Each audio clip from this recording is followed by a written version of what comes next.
The time to get some paperwork done.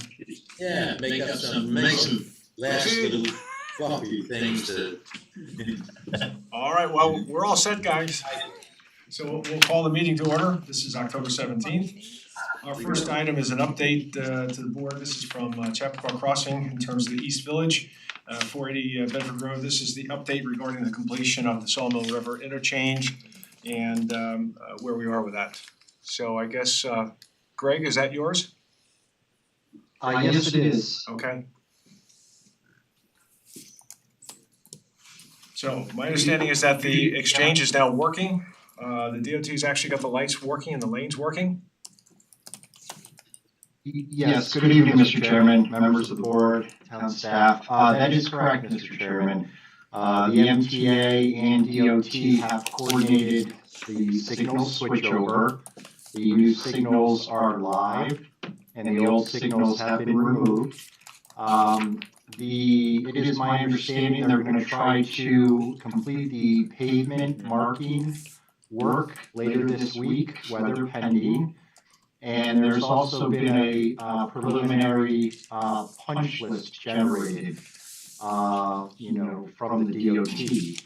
So I think we're generally on track, to wrap this work up over the next, several weeks. And we're looking forward to being able to close this permit as quick as possible for the town and for the other parties involved, which is good news. Yes. Do you expect that we'll have this all finished and done and wrapped up by the end of the year? Perhaps before? That is our hope, Mr. Chairman. That is our hope. It appears to be very feasible to accomplish that. Okay, great. Now, we had some limitations on your building permits and COs. Are those impacting you at all at this point, or are you still okay with those? We don't want to impact you, is the bottom line. Yeah, we appreciate that. We are not currently impacted, and if for any reason we would be, do become impacted, we would absolutely reach out to the town and the board to let you know the status of that. Great. Okay. Appreciate the report, and I guess what we'll just do is just carry this forward on the agenda. We'll just check base and see what the next status report might be. Do you want to schedule something for the second meeting in November, or would you prefer first meeting in December? Your choice. I would prefer, if acceptable, to push it to that first week of December.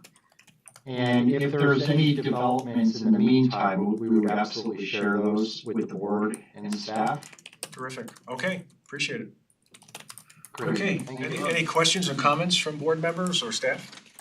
Yeah, I have something which is unrelated to the intersection, but I think there's an outstanding item. Maybe it doesn't need to be an agenda item. Maybe we could just respond by email, but there was the retaining wall mock-ups. That's next We're gonna item. talk So about we it. actually amended the agenda for that so that we can. Is that the new one? Okay. Yes. Yep. All right, good. So, about the, is it time for that? Almost. As I say, too soon. Bob, did you have any comments or questions? Bob Cioli? No, sir. Okay. Everything seems good. Okay. We get punches from them, so I'm comfortable with what Greg is saying. Super. Okay, so we'll move to the next item on the agenda, which is the resolution. This is regarding the Chappaqua Crossing East Village. And we did have these mock-ups of the retaining walls, and they gave us a couple of different styles to look at. One for the Cowden Lane wall, and then the other for the internal wall on the western side of the development on the hill that's being built right now, or refabricated, I guess, right now. So I don't know if anyone's actually physically able to get out there to see the mock-ups. They invited us to go out there, but it seems like every single weekend has been raining and muddy, so it hasn't really been conducive to a visit. But I think Kanan was gonna go. I don't know if you guys went, but we've seen the pictures, and I think Bob has got pictures right now, renditions for us. Yeah, that's Felicia. Yes. Next is Felicia. Oh, thank you, Felicia. So that's the style on the western side, the wall that's going to be built where the road is being raised 7 or 8 feet, and that'll be the internal wall, if you will, which looks like a field stone finish. Looks, I thought, quite handsome, but thoughts? Well, I did get out there, and the other one is a precast concrete faux stone product. And I think that this one, first of all, is appropriate for what essentially would be the public face of the project along that roadway. And I think that, I probably would argue that maybe, the color should be more gray and fewer beiges, but I mean, that's just being a little bit too precious about it. I think that it will be fine, especially since a lot of the stone in the development, in the houses themselves, foundation wall stone facing tends to be more in the beige in some of the houses. So I think this probably is a pretty good mix. And I think it's great. I think it's gonna be just fine for that public exposure for that retaining wall. And I think it's gonna have the same slate finish on top too, at the coping. top course, yeah, the coping. That's my impression. Dick, are you able to see it? Yeah, Okay. besides, I don't care. Looking like an engineer. I don't care what it looks like. As long as it works. Hold it stands up there for 50 years, okay, I give it a C, and if it goes to 150 with the best cements, that would be wonderful. Any questions, problems, issues? I'm with both Tom and Dick. Okay. So do you wanna put the other one up? She working on Come it. in. Okay. Here it goes.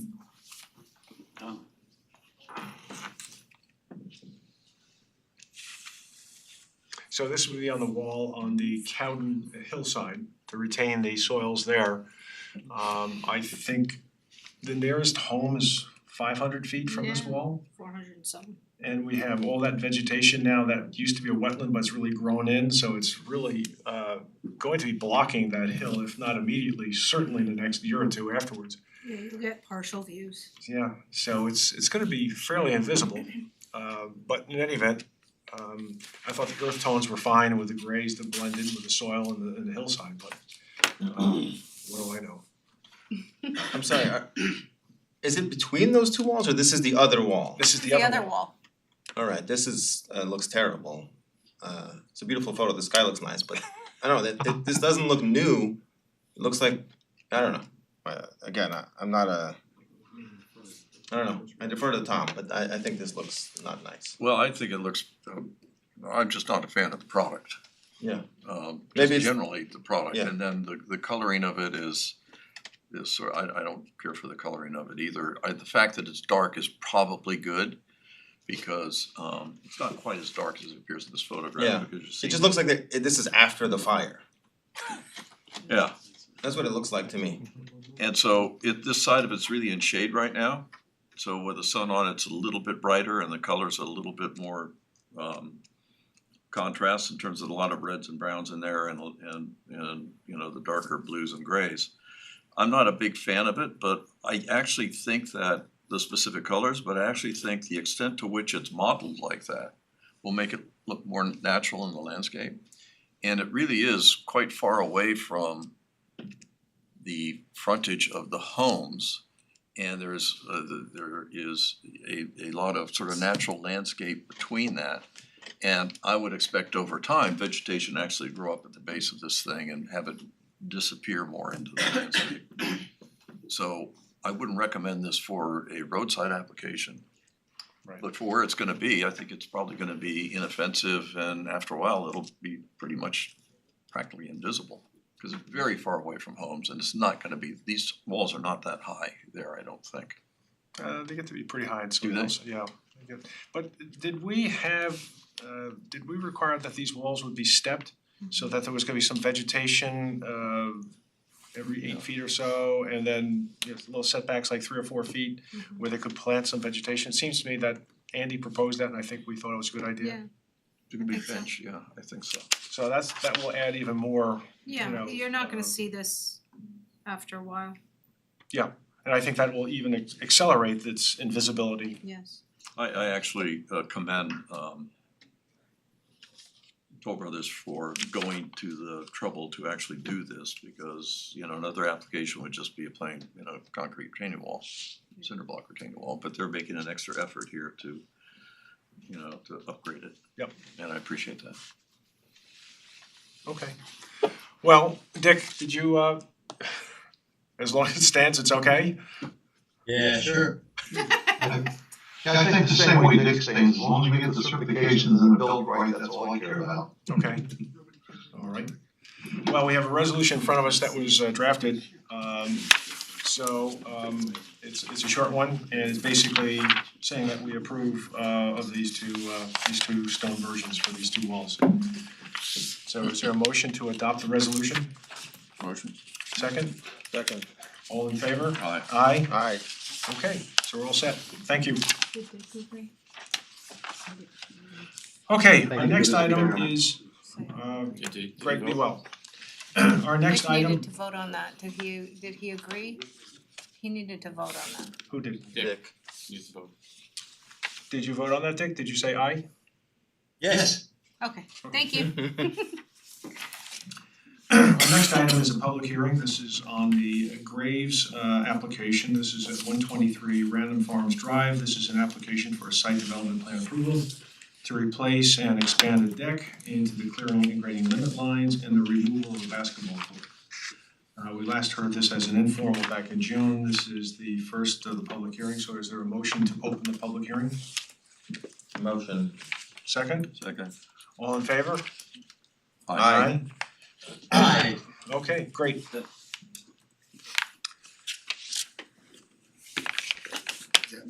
Yes, it's you.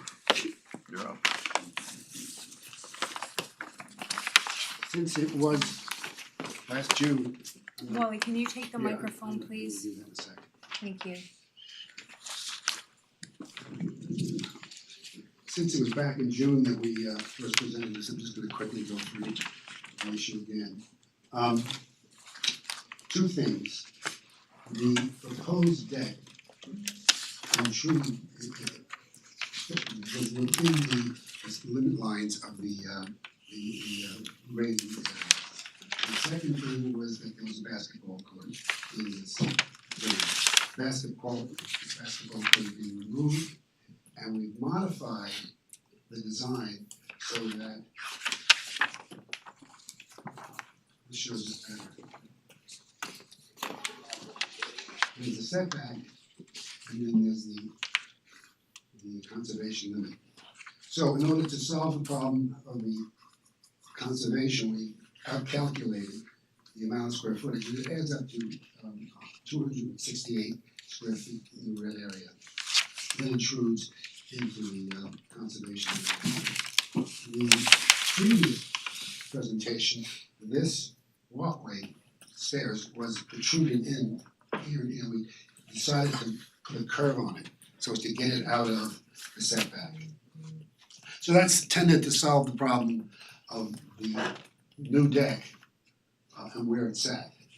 And the other issue was its encroachment into the conservation area, which, as I mentioned, we solved that problem by moving the deck. The other thing is that all of the things that went on relative to the moving the basketball court, we're proposing to remove the basketball court. The client has presented to us a landscape plan, which was submitted to you the last time round, in which there's a whole proposal for regrowth along here.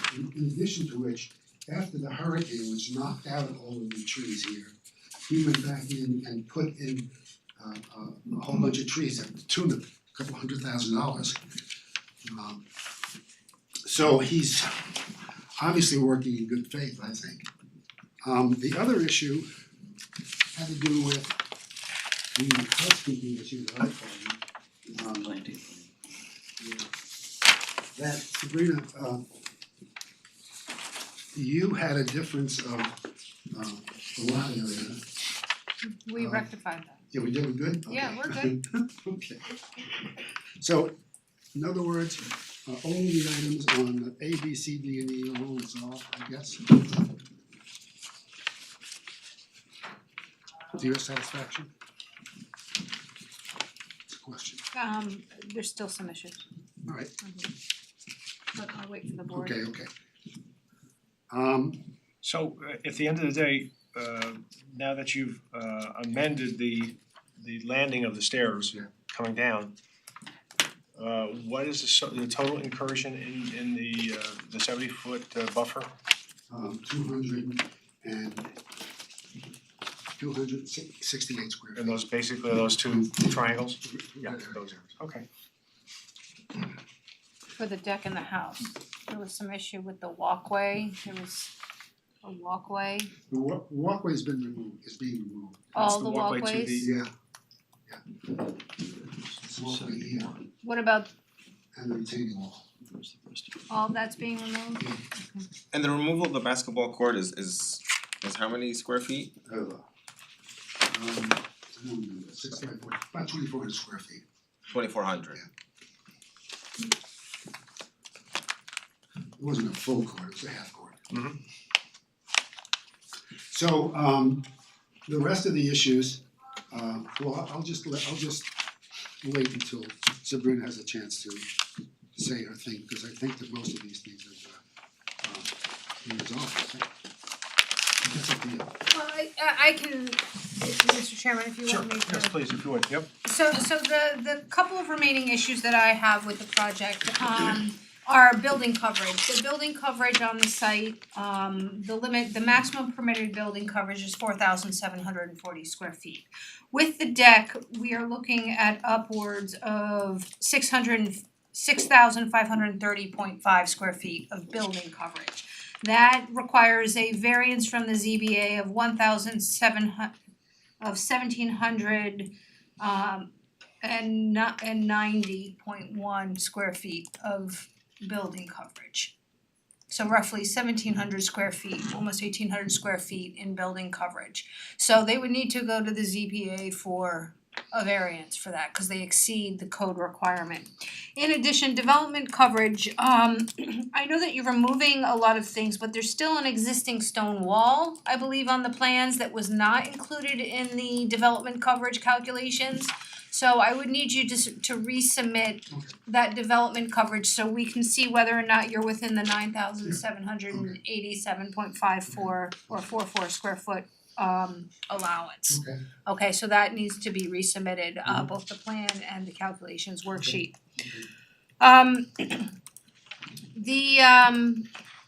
The applicant saying that they're not wanting to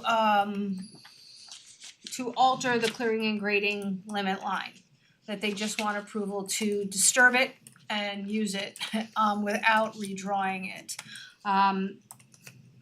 I think that they should probably redraw the clearing and grading limit line and the environmental coordinator can speak to the mitigations that would be required. But I think that's really the last issue that the planning board needs to address, if you're willing to let them do the disturbance that they're proposing. Yep.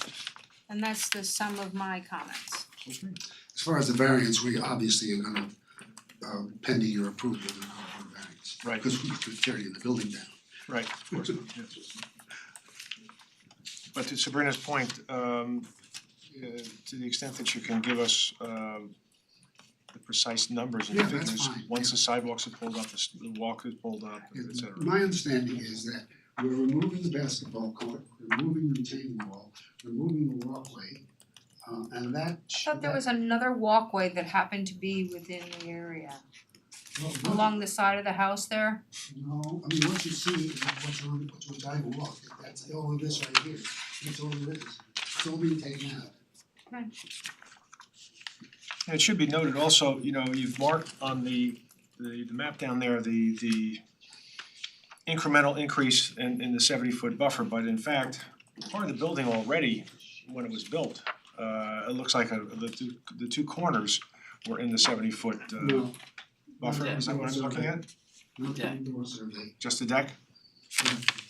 Well, Okay. look at your picture down there. Isn't it the two corners of the house? That's a deck, I guess.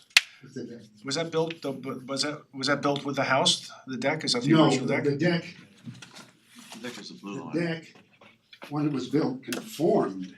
Oh, I see, the blue line, Yeah. oh, It's that the was, existing I see, deck. I got it, Yeah, okay, confusing, okay, it's a little bit confusing. yes, okay, got it, It's a much larger deck they're Yeah. proposing. yes. So so let me just see if I can understand this.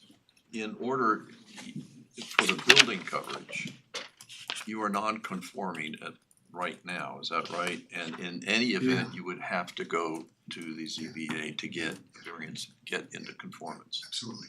And is it true then that you are also asking for an additional building coverage in order to expand the deck?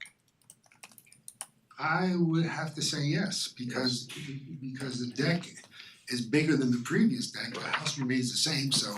Right. So you're trying to get into conformance for something which is already over by 1,500 square feet and then ask for more. Well, And if you wanna look at it that way. I do look at it that way, cause that's You're the way over it a is. The way I look at it is when the building was built, the You're asking the for size of another the building exceeded the allowable. Now, how the town let that happen, I don't know. Nobody's asking you to tear the building down. I know, but But- the but it- inference is that we're supposed to do something, we're not gonna tear the building down. No, I'm not inferring that. What I'm inferring is that maybe there is an unreasonable ask to get more coverage. By building the deck, building out the deck and to the extent that it's actually in this proposal anyway, being built in this setback, and it looks like it's Well, I mean, it's the de answer to minimis. your Actually, question, it's only about, I guess, 70 square the feet. only issue I have is going for variance. Right? Mm-mm. If I apply for a variance and I get the variance, then everything is fine. No, Why you not? you still have Because you are asking, right now, you're asking the planning board to allow you to encroach within a 70-foot setback in a conservation subdivision, as well encroach within a clearing and grading limit line. Yes, but the That last, is the ask of this board. So set aside the fact that the house was built above and beyond the allowable building coverage. There's nothing that this board is gonna do about that. me neither. But you're asking for a larger deck than what was originally approved Right. and built Right? that is encroaching within a conservation setback as well as a clearing and grading limit line. That's the ask of this board. Right. And we're asking that for 268 square feet, which the last time we made the presentation, you didn't seem to have any problem with that. well, but there was no decision last time. Well, This I'm is now just- the public hearing. I'm just quoting what you said. I don't remember what I said, but I do. I'm not sure I said I do. there was no problem, but that's neither here nor there. It really doesn't matter Okay. at this point, I don't think. So, I understand that there is a pre-existing condition of a non-conforming coverage. I don't see any, I mean, nobody's gonna ask I don't think nobody's gonna ask, anybody to tear the building down, obviously. But to suggest, maybe you aren't suggesting this, but the notion that this property owner would be able to, should be allowed to expand on that. This property owner is already enjoying the benefits of a building which is bigger than it should be on the site. And to ask for more benefits, I think is a question, I don't know, it's a question for us in terms of the incursion into the buildings, into the setback. There's no hardship here. Well, Tom, is there such a thing as two wrongs make a right? The building was exceeded and the town approved it. To me, that's two wrongs make a right. I don't understand that. Well, the town approved That's true. a square footage of the building which was not allowed. They Understood. approved it. We're not penalizing you for that. No, but your argument is that I'm exceeding it by so many square feet, by 200 square feet because of the size of the footprint. And I'm saying that, what I'm asking is that I don't see that I don't see that 268 square feet should be that much of an issue. Okay. But I that's hear up to you. I you, understand. obviously. Yeah, well, it's ultimately probably gonna be up to the ZBA. I don't know where we're gonna end up on this. But I guess I'm just I just feel uncomfortable with it, and I'm not sure whether the ask, there's no, we often look at these things as though, well, gee, there's a hardship here. This person doesn't have the opportunity to really enjoy the use of their property, I understand. and these things are, it's maybe de minimis, and and we're not setting a bad precedent, so maybe we can give a little bit. I'm not asking I'm for not- much. And I'm just not entirely sure whether those criteria apply to this situation right now. If I may add a little bit more information, our coverage law went into effect in 1995. This house was given building permits prior to 1995, which is why it is exceeding coverage right now.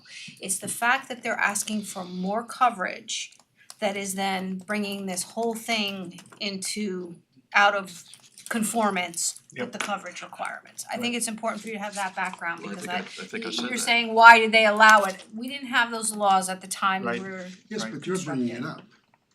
I'm bringing it up because you are changing coverage by building the deck. Yeah, from my standpoint, just legally, cause you have to go to zoning board. What I'm used to seeing is, okay, from an engineer plan versus architectural, I have like pre-existing conditions, then I have what you're proposing to do and the metrics for that in terms of here's your coverage, development, building, here's what you have now, and it's all numbers, because you're gonna go to ZBA, it's all about the metrics that you're gonna have to show. What I don't see and what I like to see in the next submission is I need a clear understanding, whether through a bulk table or exactly what it is you're proposing, what it is you have now on site, the numbers, what are you gonna take away, and what that net number is gonna be that you're asking for in terms of the variance. That's what, at least what I need to see from my standpoint, and this board has to understand that as well, you need to show the metrics of what that percentage is. Cause you're gonna go to ZBA, but we need to understand that and what exactly it is you're asking for. And just so I understand it, the red is what you're proposing to remove, is that what you're, or is that, cause that was, your back was towards me when you were presenting, that's why I didn't see it, it's okay, No, the deck, the new deck is that rectangle. okay. And that semi T shape is the stairs going down. That's the proposal. The existing is that line, it's kind of a trapezoid. So what we're talking about is we're building a big deck, which is what Sabrina's talking about and what Tom's talking about, to the tune of 268 square feet. The net difference between the ones that are there now and what we're proposing. Yeah, I just wanna see it, like I said, when I see like, these are architectural, when I see engineer drawings, like either by an engineer, you have a bulk table that it says what my percentage, what my variance is gonna be for building and development coverage. I just want a clear understanding of exactly what it is, cause you're gonna have to have that information for zoning board as well as this board. So the existing deck, so help a little bit, I think. The existing deck is 653 square feet. The proposed deck is 921 square feet. So it's a- And that's all, well, I just need that Yeah, in the submission, like a bulk table, just to show me exactly, that's what I'm missing from this submission, that's what I need to see. well, I mean, this is part of our submission, I mean, it was part of the submission. And again, I'm new to the party, so I'm just saying for the next, when you have to resubmit, what I gotta see is just a bulk table and it's exactly that. Yeah. Okay, I know you're kind of pointing to, different items, what's here, what's there, but it's gotta be all on one sheet so that exactly I know what this board knows and what ZBA is gonna look at in terms of considering your variance application, that's all. But at the end, what we're talking about also on the coverage is that 1,800 square feet extra Yes. over and above, Over and above. right, so. And there's portions of that 1,800 that are accountable, that are attributed to the house built, Of course. alright, and that It's good grandfathered essentially. yes, exactly, but I have to raise this because the deck is the original deck is definitely built respecting the conservation line. Yes, no Alright, there's question. no doubt about it. They are asking to change the orientation of that deck and encroach into that conservation line. That is within the purview of your board. Right. Okay, Now the so set aside the coverage, because the size of the deck is gonna be what's added to that coverage. It's very justifiable, given there was no coverage before. If you allow it, then and you recommend it, the ZBA will grant that. Now, the coverage for the sport court, that's Yes. being pulled up, that's part of the overage right now. Correct. That's being pulled up, so is your It's 1,800 still net over. of taking off the 22 or 2,400 of the sport court? It's still over. Okay.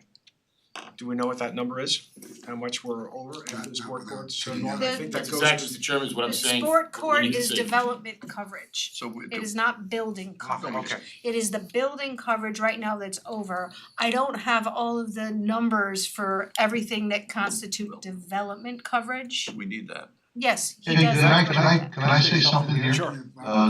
To Leo's point, I mean, I think the surveyor of all people should really sit down with Sabrina and demonstrate to her, and she should speak to the surveyor on exactly what has to be shown. So when it goes to the zoning board, it's gonna be a really good map of what exactly is there, because all due respect, we're working off of your plan as an architect, working off the landscape architect's plan, and Paul Jennings' plan, it's just not that concise. In my mind, coming back from a surveying background, an engineering background, a draftsman background, the only person to solve Sabrina problem now, I think, correct me if I'm wrong, Sabrina, is the surveyor to show it on a map.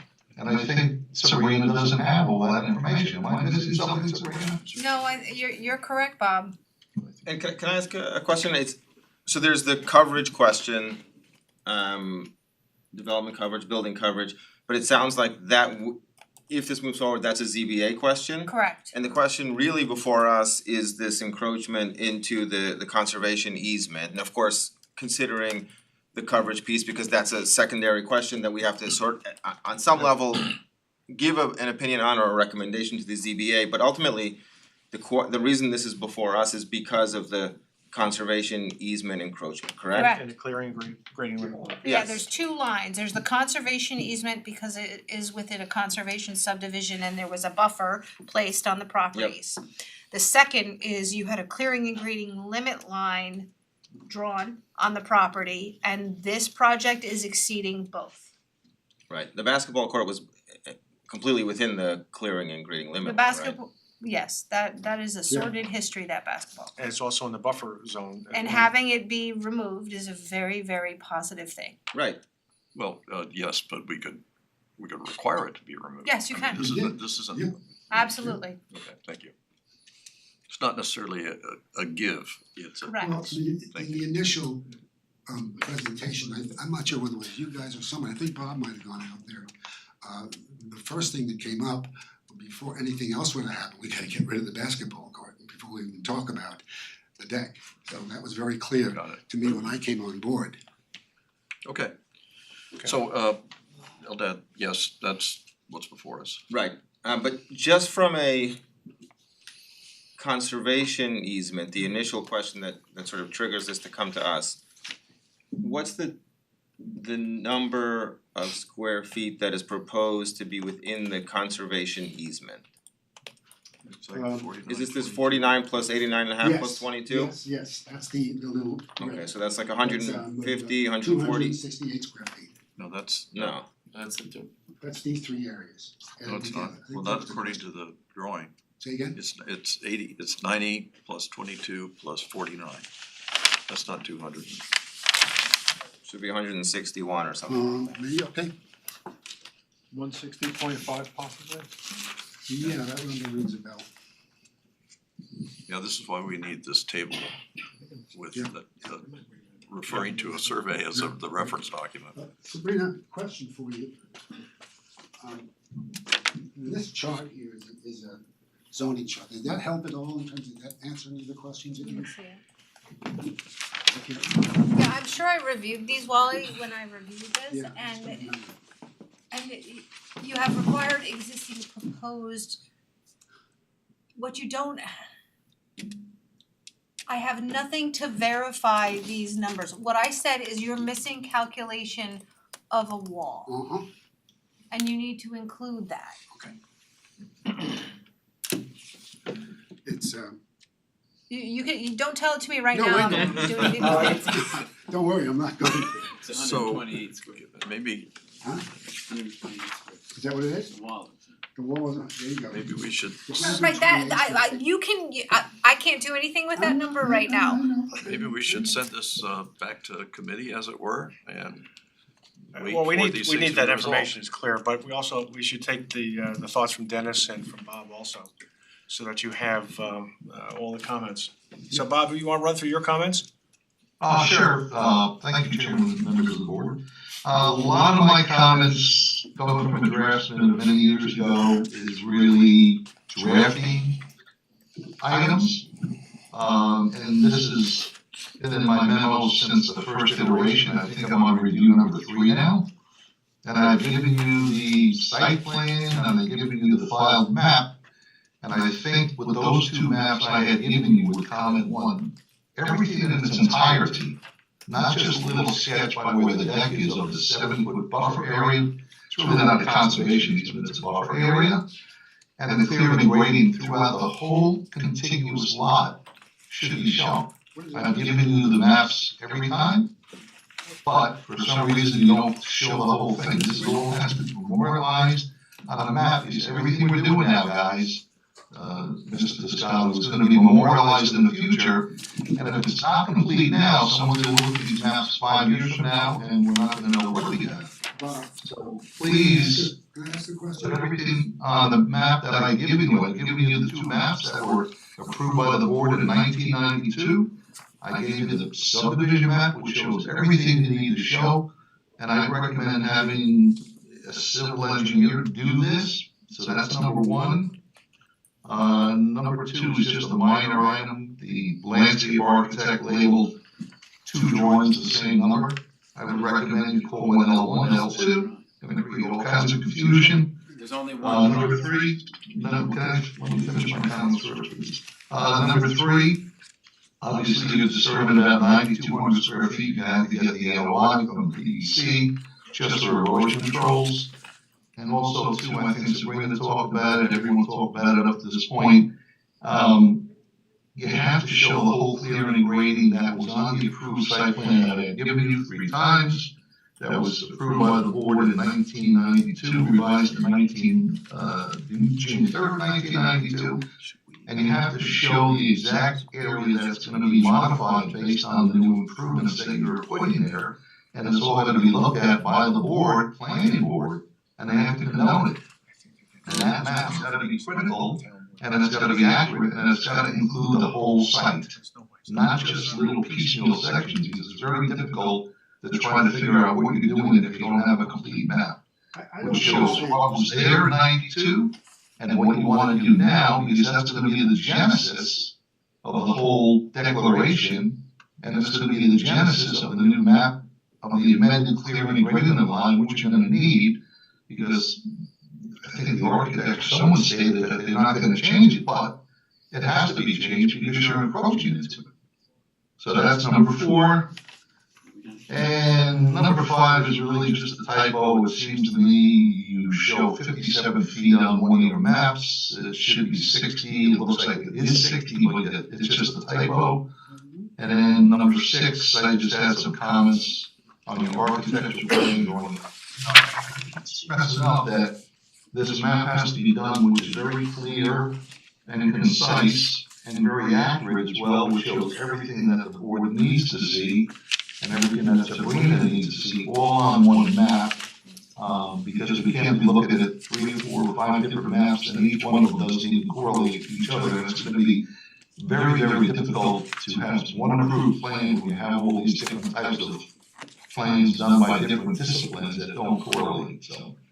Those are my comments tonight, Mr. Chairman. Okay, thanks, Bob. The question you have relative to the extension of the line. Conservation easements, Just join this line conservation wrong? easements are very important. They can't hear you without the microphone. Yeah.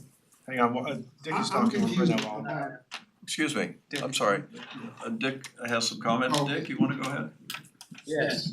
Conservation easements are not everywhere in Newcastle. They're there in special places where there were special problems and objectives that were made back starting in 92 or thereabouts. It may seem silly to to say, oh, well, it's only 200 or 400 feet more into the conservation easement or whatever the easements are gonna be pertinent here? The answer is, well, that's a problem, because next person will ask for 1,000, and the next person will ask for 5,000. So that it was set up so that it shouldn't be, pushed around and changed around, and I'm glad that, that it's most likely that the basketball court is gonna disappear. That's gonna help mollify, I think, thinking of some of us, but just say, well, gee, what's the big deal, we'll just go to the zoning board. At this point, I wouldn't vote for that, and if you're gonna have a vote for that now, which I don't think we are, I would say nay. So it has to go and get more work, and as Mr. Scioli said, that we have to have one map that we agree on, all of us. Thank you. Thanks, Dick. Can Dennis, do you, back to Bob. okay, I'm still confused, obviously, about these setback lines. What we're talking about, are you talking about, you're saying show the whole thing, are you talking about extending these lines? Is that what you're talking about? Yeah, I sent you the map, the file map that was done in 1985 by Carol Campbell that shows the buffer going continuously from east to west to north to south. And you have to show that throughout the whole back of the property. For some reason, you only show a little piecemeal section of it by it. Wait a minute. All I'm simply saying is just extend it and show it the exact same way I have provided you these maps. It's very You are simple. hung up on the fact that the limit lines that are shown have to do with the property, whether they extend over to here and over to, has nothing to do with anything. But if you want me to draw the line, I will, but that's all there is to it, I gather. but Is that that's right? only, that's only one of the But lines. also too, you did show, again, the clear and great limit line that's shown on the approved site plan that I had given you, that the planning board had approved in 1992. I've given it to you in PDF each and every time, What is and you that? still don't show it. That- It's gotta be shown. That's the line right there. No, it's not correct.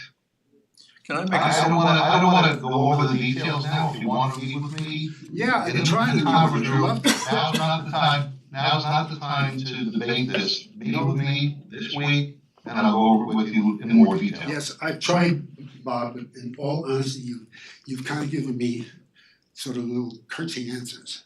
So I look forward to meeting with you and getting into the nitty gritty, which I've been trying to do. But for some reason, you kind of sloughed me off a little bit. I don't recall that. I don't know what you're speaking of. Okay, But this is not the first time we've talked about having this single integrated plan yeah, sure. that we I thought that's what this was, yeah, it's, with all of the, with no, it's not, because what we have is you have an architectural rendering, then we have that map. And what Bob is talking about, what Sabrina's talking about, is putting this all together on an integrated plot plan. That's what we always have. that's what I thought this was. Well, it's missing important features then, so that's the issue. Okay. So Dennis, you had comments.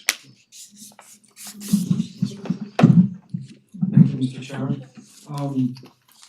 First comments, I guess if there's gonna be a resubmission, these are just have to do on the site application form, just with respect to some box checking. Same with to the seeker form. So what seems to be getting lost in all of this is that the sports court is an open violation. So the way that everything is labeled, it's assuming everything to be categorized as mitigation. So I'm trying to sort of separate these out. I think I used the term last time, independent utility, to steal from the Corps of Engineers, and that's kind of how I'm looking at this. So that plan that you had, I think it's important to add another sort of note in drawing A, under proposed mitigation, just delete everything about removal from a basketball court and add a new title called Proposed Removal of 7/27/12 Memorandum of Violation, and under that title, just write removal of the basketball court. And the reason I'm being a bit of a stickler for this is because, since a permit was never issued, it was never agreed to any types of compensatory mitigation. So in essence, you're just kind of turning back the clock to restore the area to whatever we determine as sort of that baseline to be. You're not getting any credits, for lack of a better term. We're just trying to, undo a violation here, that has existed for over 10 years, just to try to kind of reset the clock, for lack of a better description. And then with respect to that violation and the definition of restoration, so, obviously I wasn't here, and you did provide some documentation via an aerial photo and show that, there's a post-dense mature evergreen condition that was reduced to lawn.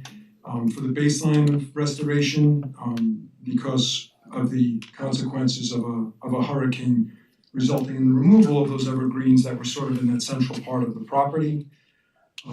I would assume then at that point, the applicant, of course, then, removes fallen timber, grounds out stumps and scarifies the area, that's, so didn't want to revegetate in a fashion that was there before, okay. And as a supplement, the applicant decided to relocate the trees more towards the perimeter of the property, and it was also evergreens as well. So, the photo, I'm accepting this, but I do write the statement, you seem to have suffered a disproportionate amount of tree loss relative to the surrounding denser tree areas remaining. Fine.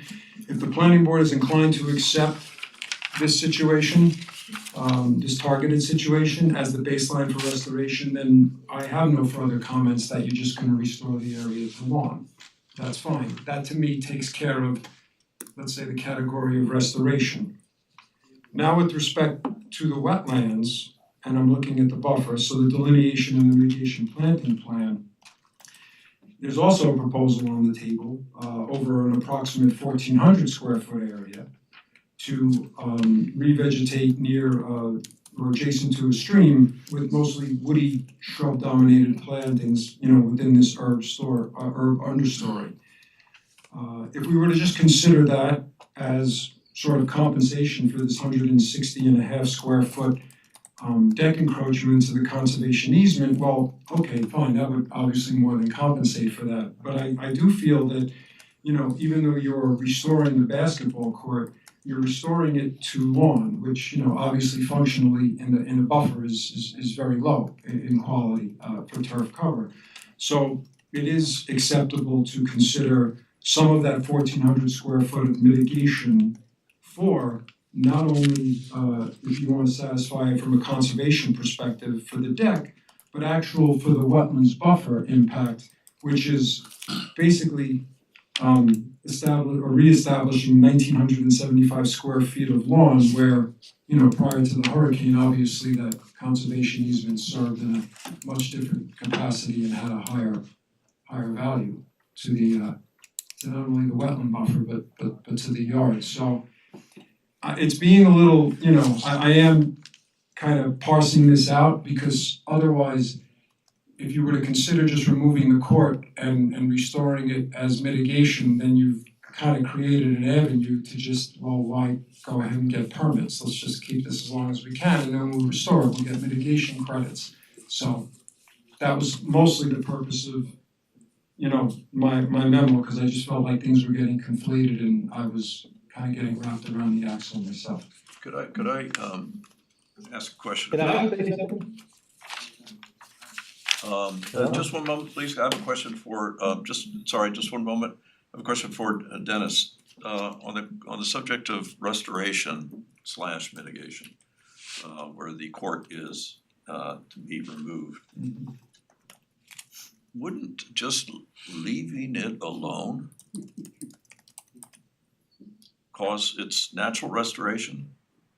That for someone to come in and say, well, I'm gonna do a good thing by I'm gonna, put lawn here, I think lawn doesn't, in my mind, doesn't really meet, I think, what I would consider to be the definition of a conservation area, but maybe there's a legal thing here and I could be wrong about that.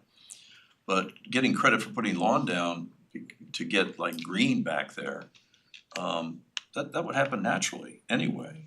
So I'm not sure where the credit is there, and actually I think just letting it, the natural vegetation to, come back Nature would be a preferable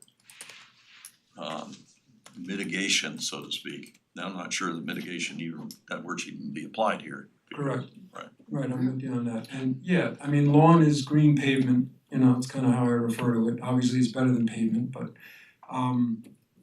it's obviously, maybe I shouldn't go this far, but I don't see how else that area would be maintained. I mean, that's why like when I first saw different seed mixes, but I'm like, yeah, but you're committing to that you're gonna mow it, so I don't, to use a conservation seed mix and then Yeah. maintain it as regular turf cover as opposed to, well, we'll just cut it twice a year, so that it stays, as a meadow community and doesn't advance. I mean, yes, that would be another level. Look, obviously, again, I got an attorney right here, we're saying Mother Nature basically gave you a backyard, because we saw what the aerial photos for this house was prior to those trees coming down. Now, based on how it's situated, in the office, I often refer to this property as the welcome center for random farms, because that's now how it kind of looks compared to, what it was prior. So, again, if that's the baseline, then fine, you could pull out the court and restore it to lawn. Or whatever seeding you're going to do just to stabilize it, and then presumably, because it sits right back there, kind of in the backyard setting, that's how it's gonna be maintained. Are you? Mr. Graves wanted to speak, I think. Oh, go ahead. Yeah, thank you. And I appreciate all the comments and what have you. I do wanna make sure that we're not trying to change what history that took place Yeah.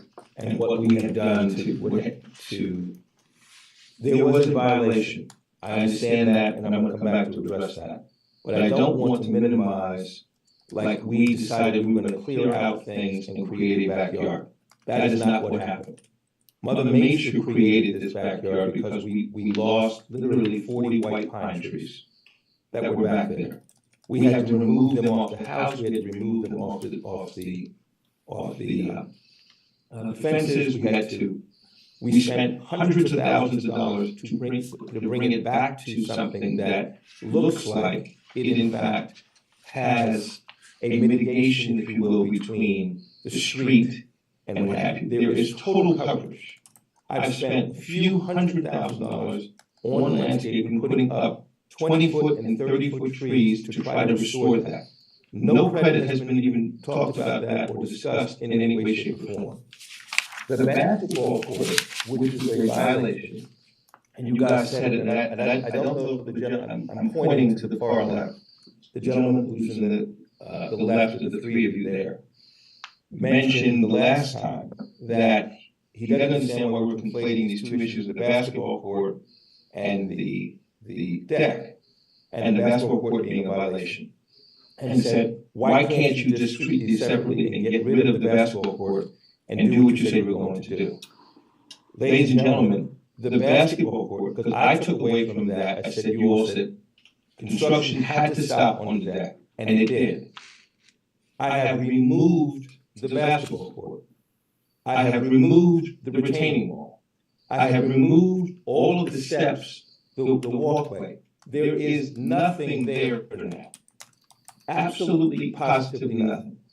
There is nothing more than trees and grass, and we said we would be prepared to do additional plantings that would rise to the level of whatever you call the conservation grasses, other things that had to be put there. I have already gone ahead. There is no basketball court. There is no retaining wall. There is no walkway. There is nothing but trees and the grass. I'm more than happy to put in additional plantings if in fact that's what the board would like. But I have removed the violation. It is no longer a violation. Now, as it relates to the deck fell down. I said that the last time I was there. There has to be, a deck has to go up. Otherwise, it's a safety hazard for the family and everything else. Now, granted, when the deck was built, it was already out of violation. Now, I understand what the young lady was saying, that they didn't have that in 1992 when it was built. And it was put in as law in 1994, but that's not my issue. We were grandfathered because they approved, obviously the town approved and said, here's the house and here's the deck. So if you add up that square footage, what was originally approved, what we're asking for is only 200 somewhat beyond what was originally approved. So I don't understand, so I understand what you're saying, but to the degree you say, then we have no deck. You just have a house without a deck, and you obviously have to have a deck if you're 20 feet up, which we are, from where the second floor walkway comes out, you have to have a deck. So what we're asking for is the variance of that. If I was in violation of the basketball court, I have removed in its entirety, at great cost to me, the entire basketball court. Basketball court removed, retaining wall removed, the walkway removed, everything, not a stone is out there. So if we're gonna discuss it, the only thing we're really discussing at this point, in my view, is the deck. I've removed the violation. And that's what I took away from the gentleman who's to the left. That's what I took away from that here, which was stop the construction on the deck, which we did. No more construction of the deck. The deck is sitting there without a railing, without anything. It is sitting there still in the midst of waiting to be constructed or being finished. But we have removed all obstacles as relates to the basketball court. Everything, and put plans, and have spent thousands, in some cases, many thousands of dollars to bring it back to grasses and trees and what have you. It looks bigger and better than it did to start with. So if I could respond to that, because I think you're referring to me and our last time we met here with you. No, not you. Two to your left. Two To my left. The gentleman raised his hand. That would be you, Ellen. Yeah, it's only three of us. And there's one on each end. Yeah, that's right. It was Really tough to hide up Not here. the one on the Well, you not are, the one on the right, and I'm facing, the one on the left, the younger gentleman. there, he said it, younger. so well, Not better than me, you're better than me, the younger one. I'll accept it. It sounds to, do you mind if? no, please. It sounds, first of all, Mr. Graves, that was helpful, right? I think first of all, if that work has been done, removing the basketball court and the walkway and the stone wall, you know, that needs to be reflected in our materials, because that's new to us. It sounds to me, again, I think the most clearly when I understand the process and the questions above in front of us, and they kind of get muddled sometimes. It sounds to me like there are two questions here. One is an increase in deck size of 268.5 square feet, which will increase the building coverage. Deck counts as building coverage or no? Yeah, yes, deck counts as building coverage. Right. So that's one question, although that's not really the question before us. Correct. Because that goes to the ZBA. The question before us is an encroachment of 140, 50, 60 square feet into the conservation easement, correct? Yep. And is that something that we are willing to consider, or is there some kind of mitigation factors associated with what we're willing to consider? It sounds like that's what we need to be discussing. In addition to the document, the materials submitted need to be updated per Bob's request and Sabrina's request and to reflect the actual existing conditions. I mean, those are two separate things, which I'm sure that the materials can be updated appropriately. And so I am absolutely willing to entertain the singular question before us, which is is an increase of 160-ish square feet into the conservation easement something that we're open to, and if so, in exchange for what? Exactly, I think. Correct. And that's what I'm really asking at the end of the day. Yep. yeah, and A deck has, I'll go back to again, 1992 when this house was built. There was all kinds of issues and problems at the time. Half the builders went out of business. The person who put up the deck wrong twice. Right, literally twice. The approval, I mean, I won't take you through the nightmare of 32 years ago, 31 years ago, but it was a nightmare. The deck finally was put up, and when the deck they put up literally rotted and fell down, which was a danger. What we're asking is to put back the deck appropriately, and to not have it all kinds of catty corner, different shapes and what have you, just to make it rectangle and square. That's it at the end of the day. so there are really two attributes to this deck that I can see. One is the structural soundness of it. And you had a problem in the previous construction that was just inadequate, so if now you have a condition which is dangerous, so you need to put a deck there in order to deal with I guess the hazard that not having one presents, but also to get the benefit of having a deck. There is nothing that to solve that problem justifies making the deck bigger and having the encroachment. The justification for making the deck bigger than the original footprint is because you have a preference for having a bigger deck with a rectangular square geometry and this cascading stair that comes down into the conservation easement. So those red areas are the areas that I think, as Eldad has said, those are the red areas that are under consideration here. Nobody is saying you shouldn't be allowed to build yourself a deck, and it sounds like the way the conversation is going, the suggestion is that we think that you shouldn't be allowed to build a deck, and that's obviously not true. That's how I interpreted it when I was listening to ladies saying. Okay, that's fair, but that's an There was no other way for you to interpret that other than to say that the deck is already an encroachment. Well, the deck was an encroachment since 1992. That's what was approved. Look. No, but okay, so let me. I'm hearing something from the young lady that's just not accurate. The deck was approved as it was back in 1992. You're now trying to come back and say I'm a grandfather in something that was done in 1994 back to what was 1992. We're entitled to have a deck. Now, if we can argue back and forth on what is the size of the deck and the shape of the deck and what have you, but to say that there should be no deck because it was already an encroachment and the building's too large, what are we gonna do, tear down the entire house? No, come on, let's, I'm sorry, but let's just have a rational conversation here. Nobody's gonna ask you to do that. I don't understand, I'm not sure that I agree that because the deck fell down, because it was part of the original approval, that it's not grandfathered anymore, that you would have to go back in and get approval to rebuild the deck. I would assume that it was grandfathered in, and I would argue in your behalf to say, that's actually grandfathered in. And that deck they ought to be allowed to put that deck back in.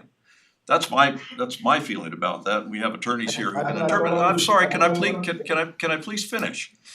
Okay, so that's my interpretation of it. I'm not a a lawyer, and we have legal counsel here to sort of make sure that whatever we do here makes sense in that respect. I want to go back to what I think is the planning board issue here. The planning board issue before us is the encroachment of the design of your preferred design of the deck. It's just a preferred design. It's not necessary for you to enjoy the benefit of your property. It's a preferred architectural design that ends up encroaching in the conservation easement. There could be another design of this deck that doesn't. And so, that's your preference. I have no problem with you stating your preference. But as far as I'm concerned, that's what we're talking about here. And That's it. and it's a matter of whether we want to grant you, I think I have this right, we want you to grant you that design preference in the context of our responsibilities for the conservation easement. That, plain and simple, I think, is a question before us. That's correct. And the issue, going back to what Eldad said several times, it is not our issue to talk about the overage and the size and the square footage. That is for the ZBA, that's for your next step. But it really comes down to the 70-foot conservation easement and the incursion in there. So one of the issues that comes up is, while obviously you've designed it this way as a preferred design, is there anything preventing you from putting the stairs at one of the ends of the deck as opposed to in the middle of the deck? And therefore, you're going to have maybe, 40 feet of impact instead of 268 or 160. Obviously, it's a question that you don't have to answer now, you can talk to your client about that, but there might be design, what Tom I think is trying to say is there are design alternatives that might resolve most of, if not all of the issue altogether. We understand this is the preferred, but maybe there's one that's really close to the preferred that really will be as good. And I think we would be happy to work with you on that and get this done. The answer to your question is a simple yes. All we would have to do, if this was a design on paper, which it is not. You need to speak into the microphone. Dick, you had a thought? One second. Yeah. Dick. I'm rethinking what I said earlier. The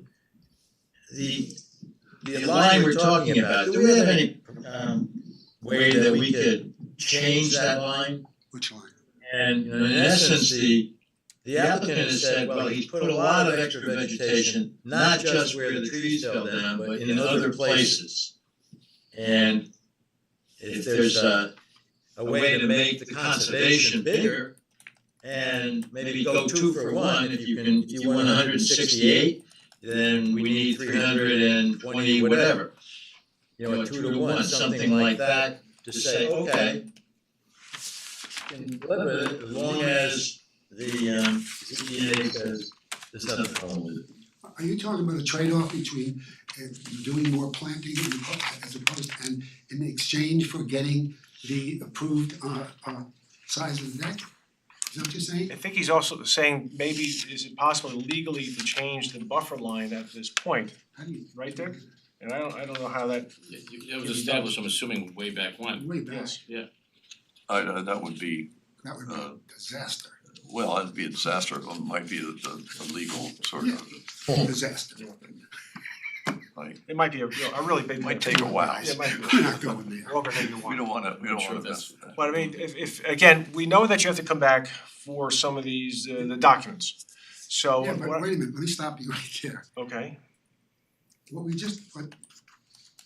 Mr. Graves just said is that he has eliminated the yeah, but it's gotta be shown on a plan now. Yeah, so can I just? it is shown on the plan, No, no, it's it's shown, not. it's Can I- been removed, no. it has been removed. Can I just cut to the chase real quick, because, we're kind of going back, all over it, and I hear what the applicant's saying, it raises a valid point. For the record, no one says that you can't get a deck, all we're saying tonight is, I understand from the applicant that all this stuff has been removed, but what I'm seeing are architectural plans, again, not a survey with the information of existing conditions. All I wanna know as the attorney, what's there, what's been removed, so that this board has something they can look at and say, okay, we're only talking about X amount of percentage into that conservation, should they wanna do that, that's their issue. And then for zoning, when you're ready to go there, I have exactly what metrics we're looking at in terms of what kind of variance, cause I'm gonna be sitting at that board as well, what those metrics are, so that when we're looking at the variance request, we know what it is. That's all we're asking for, and I just think, again, I think it was Bob Cioli who said it earlier, I think a survey or something just to show it all in one spot that we can look at and all objectively look at it to make that determination. Right now, you're saying that this was, well, the applicant has said all this was removed, we're still showing it on the plans. That's where I get confused, because Okay. you're showing everything all in one place. What is the purpose of that drawing, if not doing exactly what you say? That's not a survey, that's an architectural rendering, No, it's a it's little not, different. it's a site plan done by a civil engineer. Can we, we are not gonna resolve this Survey. But it doesn't, I'm happy to sit with you and with Bob again to do this, but it's again, from my standpoint, that's not what I'm looking for. What I'm looking for is I need to exactly see what the metrics are, and it's not really it, is what I'm saying to you. So I'd like to just, Wonder if I could say, what's the term? may I chime in? Sure, Of course. yes. Why not? Am I on?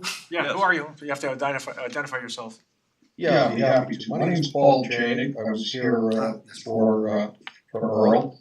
I was a wetlands consultant.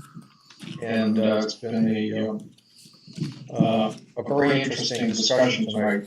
One comment I would have right off the bat, I think the item that Bob Cioli brought up about having a complete plan that's got, the I's dotted, the T's crossed, is absolutely on the mark. Why bother, otherwise you're operating gray. So, just get it done. I think the applicant's perfectly willing to do it. He was probably under the impression that he had done it, but it seems like we're almost to the goalpost.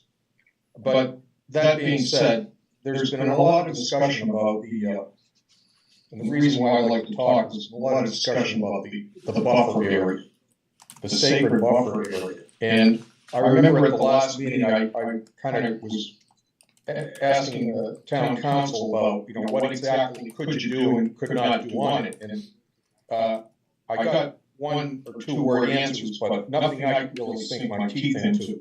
Bob's office was nice enough to prepare in his response letter for this next meeting, two attachments. I received Monday. I've been out in the field all day long mapping wetlands, so I apologize, but it's a little late in the day.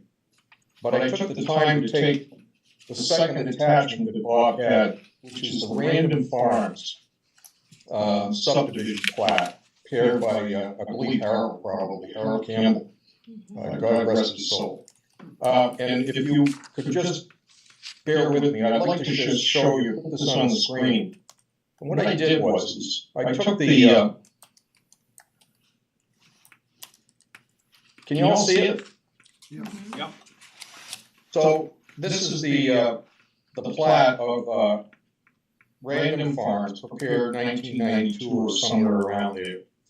And just for reference, I'd like to just walk you through this. Do I have a pointer? Am I pointing right now? Yeah, we can see it. Good, great. So I've got a little arrow there with Earl Graves property on it, just for reference. And you can see Route 133, and on the north arrow is straight up. And on the east side or the right side of this plat is Hog Hill Road for reference. And on the left side, the southwest corner of this plat, you can see Whitlaw Lane for reference. So you guys probably know all this area pretty well. What I've done is I put a red line. I highlighted along the back property lines of the properties that abut Whitlaw, 133, and Hog Hill. And on that plat, it shows this buffer area we're all talking about all the time.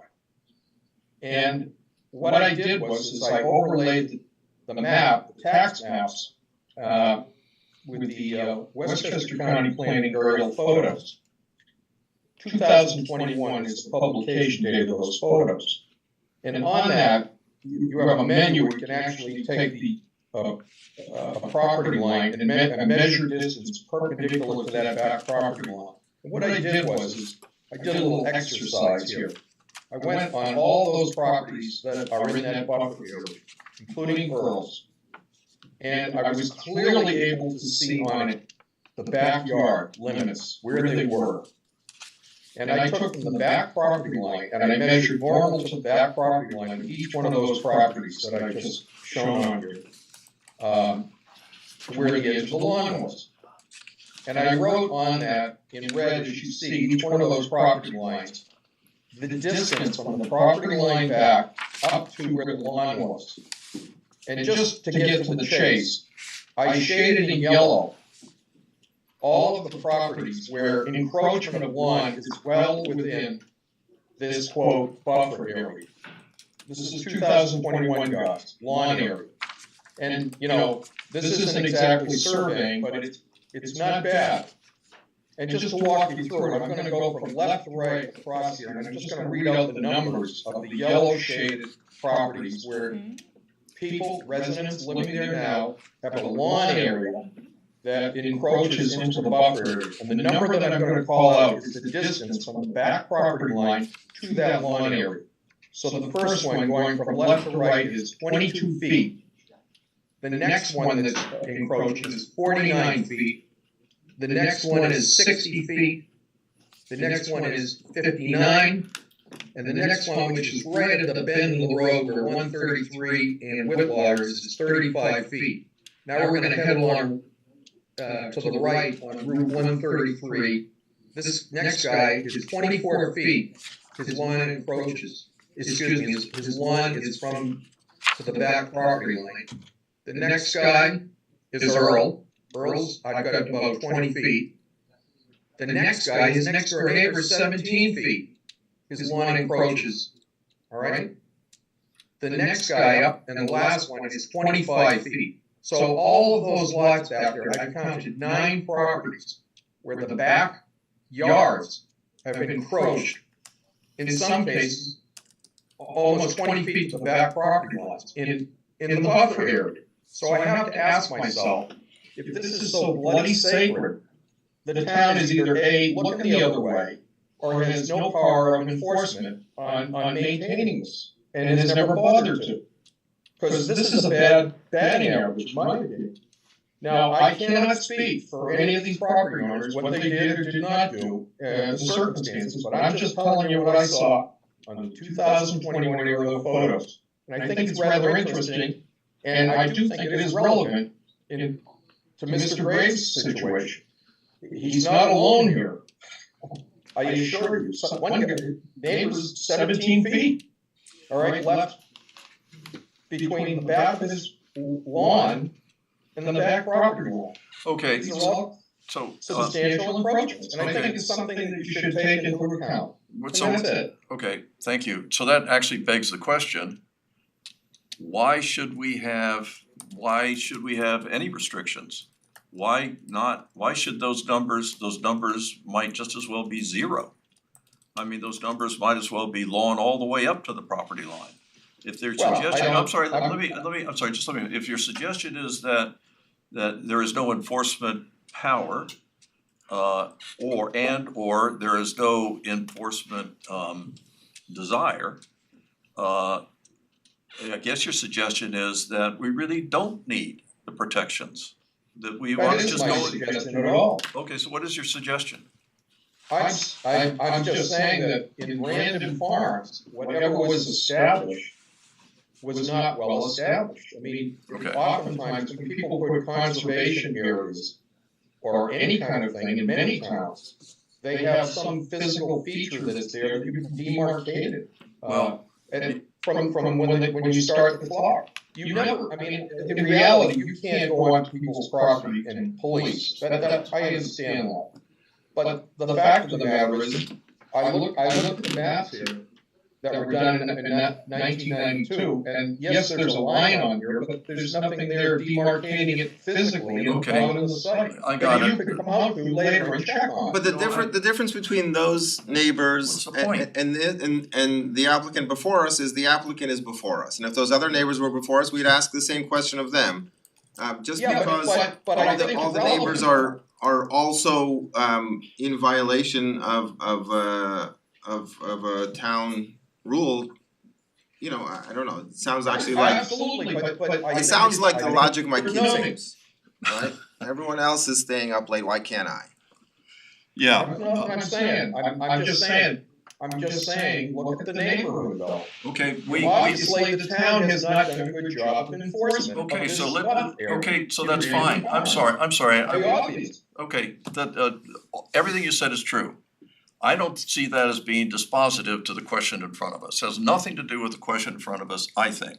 I think that you raise a very good point about the enforcement of, you know, these kinds of things that we have, regulations and codes and so on.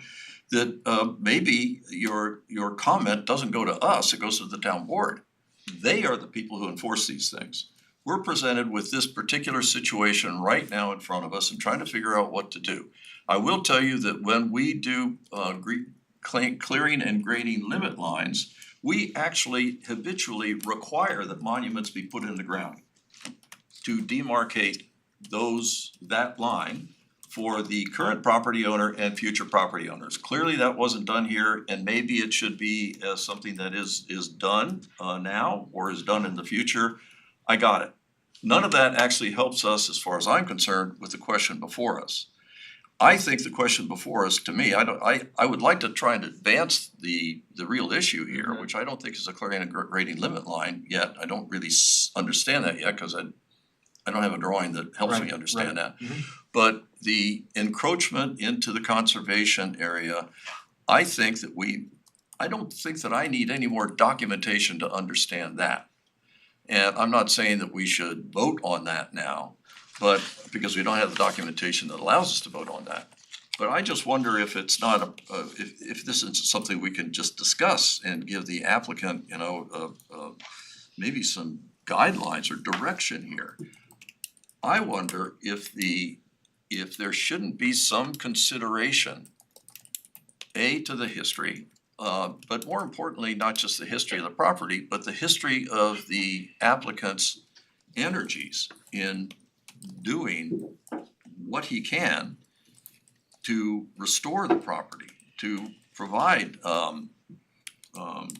the landscaping, to the amount of money is considerable, but the improvements that actually have happened here as a result of that, and all done in good faith, as far as I can tell, that there should be some consideration for that in the length of his property, which is more apparent there, that actually is in the conservation area. The encroachment against that map there, and from what I can understand of the drawing here, is really kind of de minimis to me. I mean, I think that it could be designed around pretty easily, but and there isn't any hardship argument here that the applicant can bring, but rather a desire, a preference to better enjoy his property. And in the light of his history and contributions, I wonder if we can't be a little bit, I don't know what the right word is, generous or accommodating in this particular case. You are in a public hearing. I don't wanna beat a dead horse here, but it's interesting. At our last meeting, we discussed this kind of a thing. And we both asked the question, what is it that we are allowed and not allowed to do? And you answered, nothing. You said you can't do anything. So it was interesting. That night when I went to bed and staring up the ceiling and I was like, wait a minute, he said you can't do anything, you should do nothing. So an act of God occurs. Mother Nature wants that property to not have trees on it anymore.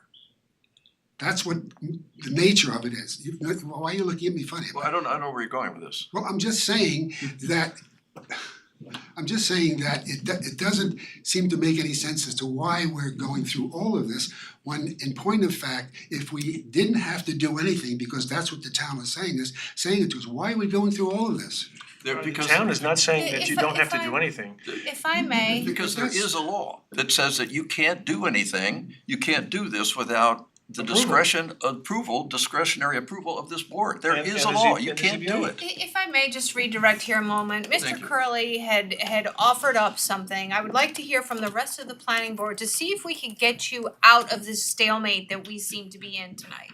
Okay, so Mr. Toscano, if you could let the board discuss this and not interject, because I think that we are, to hear where the other two members sit and then where Mr. Brownell sits, I think it might be very helpful to move you to the next step to finalize this. Mr. Chairman? I was just throwing that in as an aside. I understand that. But you were so close to the finish line. I would very much like to hear the other two board members, because I think what you just suggested was fair. And I wanna make sure that, just in the spirit of this, at the end of the day, the spirit of this was, I was trying to restore back and put back trees that were very large trees that fell down. 100-foot trees that fell down across everything. I spent literally hundreds of thousands of dollars in the backyard to put those things in over these 30 years. This was not something I was trying to do to enrich myself in some way, shape, or form, or to do something that was outside of, it had nothing to do with it. I was only doing this in the spirit of trying to make it look like it did before. That's all. And now, if in fact we have done something that what we're asking for is some grace here and some consideration for what it is that we haven't back done to try to make things right. And so yes, I would, as the young lady said, I would love to hear what the other two board members feel. I appreciate what it is There's actually three of us you here. said. Yeah, There are more. three opinions. Eldad, you want to speak? Yeah. Yes, Tom, I agree with you. And it's a little bit what I was trying to get at, I don't know, 20-30 minutes ago. That the question before us is a 160-foot encroachment into the conservation easement. Tom, you used the phrase de minimis, and it's a phrase, right? It's not a word. It's actually Latin, but I don't It's a speak word. Latin, so I'm No, not. but it's 2 words. Right? No, it's one word. It's like genus and species, it's one word, all Latin, one word. Okay. It's de minimis. Okay. Well, we can get back to it. We'll I'll table Google it we'll while table you're that talking. discussion. We'll handle that during the minutes.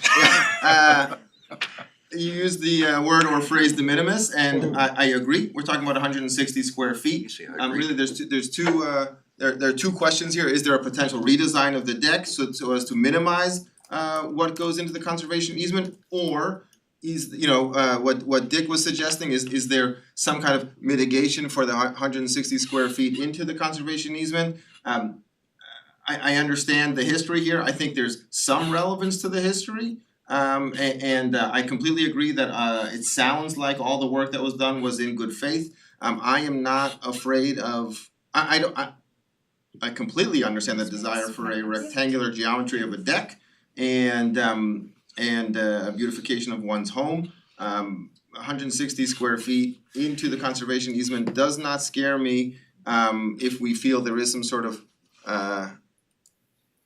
offset for it. And perhaps the work that was already done is sufficient offset. I'm open to that point of view.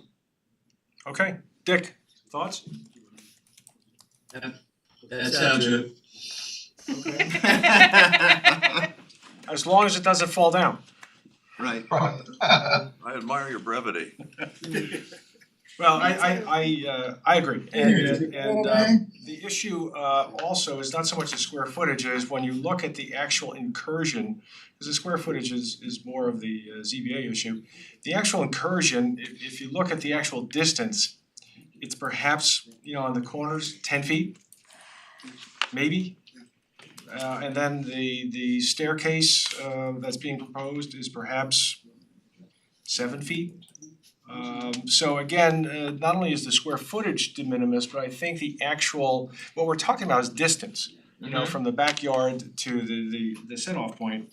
And we've never really been known much for about grace or consideration, but we can make an exception, I think, and I think this would have been an appropriate time to do it. And I think we can, and I think Dick raises this issue an awful lot. I think we can also delineate this application and this approval based on the information that we have in terms of the history and all of the information that Mr. Graves has supplied us with all the work that he has done. So we need to, what we can do is continue the public hearing, have you get the materials to us so we have that information.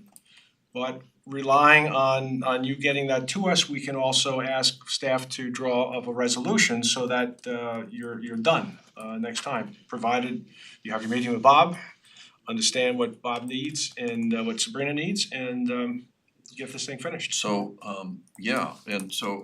we need to be sure we get the right whereases in this thing Yes, to justify this. I agree. But I think we have plenty of them I do too. in the discussion we've had. And for Mr. Graves, I'm sorry that I mean, this has taken a long time and it took quite a while to get to, I think, what is really sort of our decision, where we actually have a decision to make here. And the reason it took that long to get there is it's just an awful lot of confusion about the documentation, about what's where and why, and disagreements about all that. I would really ask you to be certain that the next time, because I don't think we're gonna close the public hearing tonight, the next time you come, that we have Sabrina and we have Dennis and we have Bob Cioli all on board with your documentation, to be sure that it's in place, so we don't have to have this kind of a conversation over again. Yeah. So this is a public hearing, are there any members of the public for this application? Okay, Can I ask just one clarifying Sure. question? So for the next submission, is the planning board looking to have the sports court on the submission? Or do you wanna make like it just? no, it's Gone. gone, it's gone. Good, gone. We okay. need, don't show we it need at a all. current survey Right. of what's there today. Ah, okay, How about that? Good. Okay, and then kind of get that survey Right, with all. the sidewalk gone, the wall gone. Everything that's been removed, it's not on that survey. In spirit of Mr. it's Nesbit. not gonna come up again. Correct, Yes, it's not, it's correct. Update your it's application gone. materials. Congratulations. Good. Okay, Okay, so we'll continue the so public hearing. when, we need to continue it to a date. Yes, Felicia, what does it look like in terms of dates for getting submissions in? So the next submission deadline is October 30th for November 21st. October the what? It's 13 days. 30th? Oh, I can try. Okay, So the we'll one schedule after on that, November We need to move past trying. This, what they're asking for is very simple, it's one document. I'm as confused as you all are, right? We've been dealing with this since February. This is not complicated, they're asking for one document which seems more than reasonable, that outlines everything. Take 100 photos of every single thing, we should all schedule the it on plantings, November all the 21st. trees, everything that has been done. That has So been that it can submitted be already. clear in the next hearing just give them exactly what they're asking for. So Mr. Graves, if you will have a conversation with your professionals, I will advise the board to continue the public hearing to November 21st. The submission deadline is October 30th. Okay, we will Okay, have have a something good to night. back to. Thank you, we'll have something to back to 30.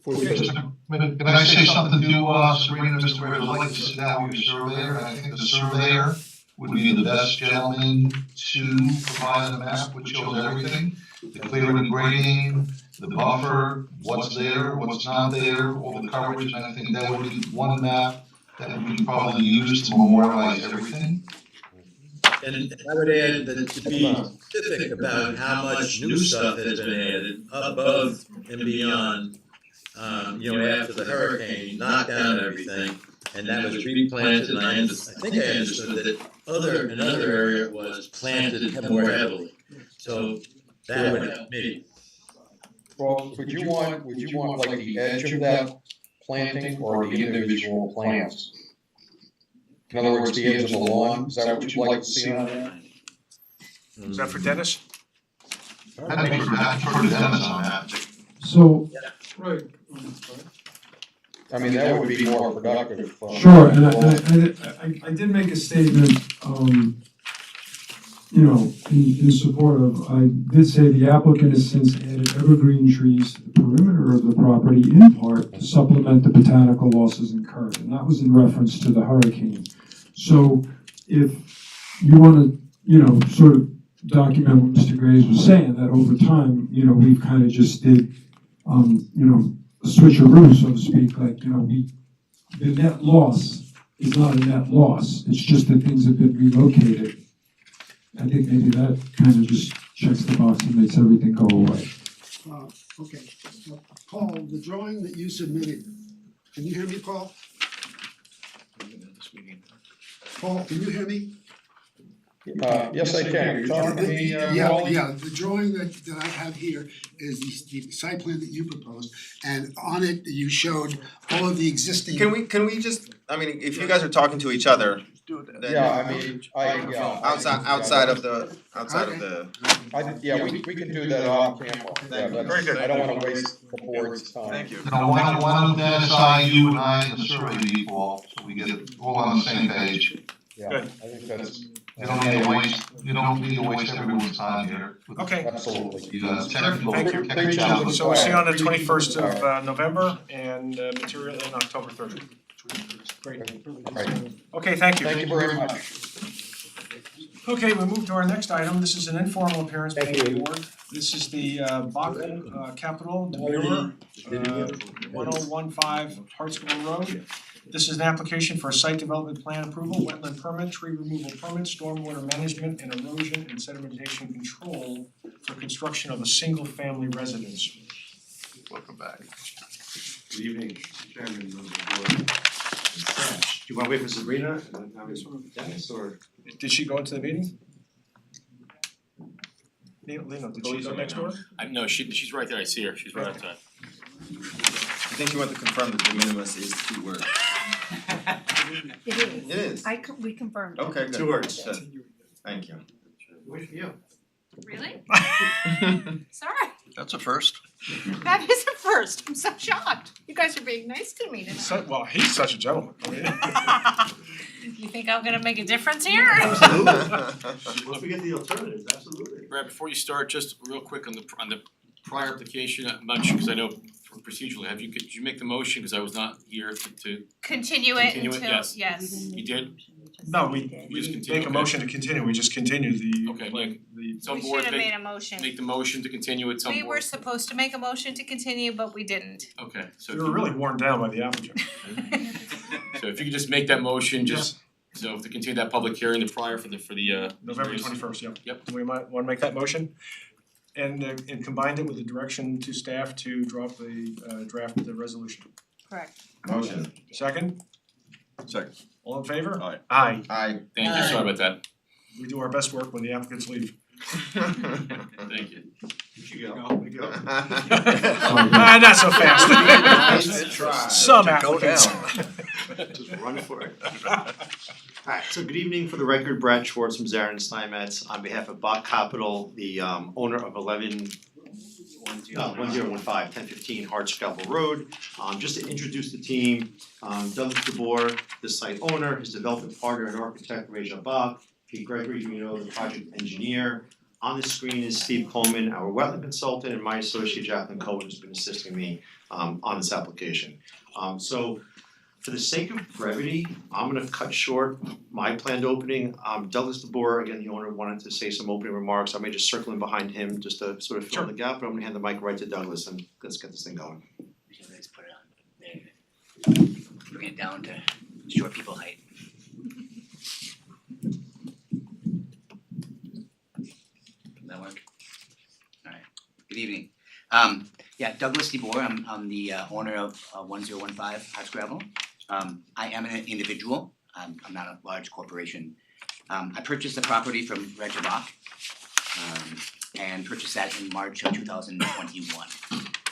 Reja actually purchased that property in 2009. We are partners, we're friends, and so he's helping me with the architecture and the design of the property.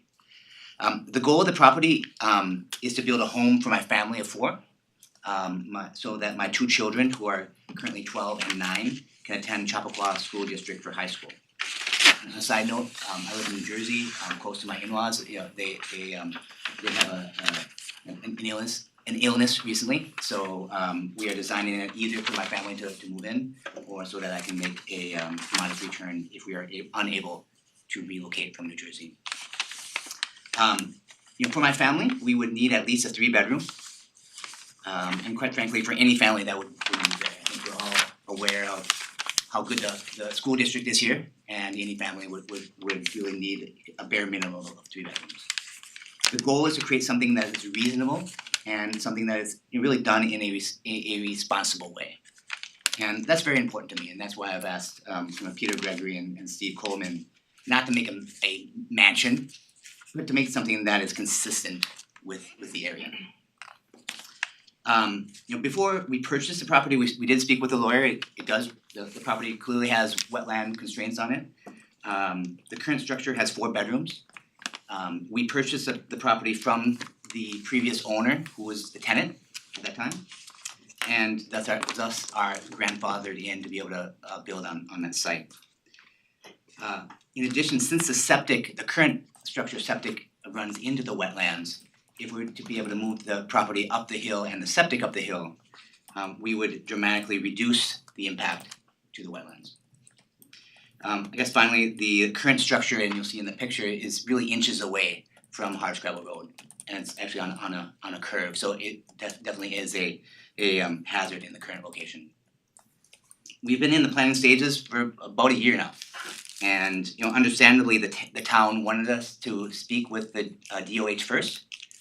And I'll be open, we've been disheartened with the Department of Health, their delays and kind of unwillingness to speak. We also opened up a dialogue with the DEC, and they've been much more responsive, and they, quite frankly, I think really like the proposal. And that's why I think the DEC reached out to the DOH, and that's when, after that discussion, is when the DOH finally said, hey, we would be open to considering the application after local approval. It's, on a side note, it's my understanding that reach out from the DEC to the Department of Health is actually quite unprecedented for this kind of product, and I think that just gives credence to the support that they have of the application. We have conducted a number of kind of staff meetings, and we've gone through multiple versions of the plan, and you'll see those today. So we're now at the point where we can bring it to the planning board for discussion and review. And I look forward to discussing the property and the plans together today.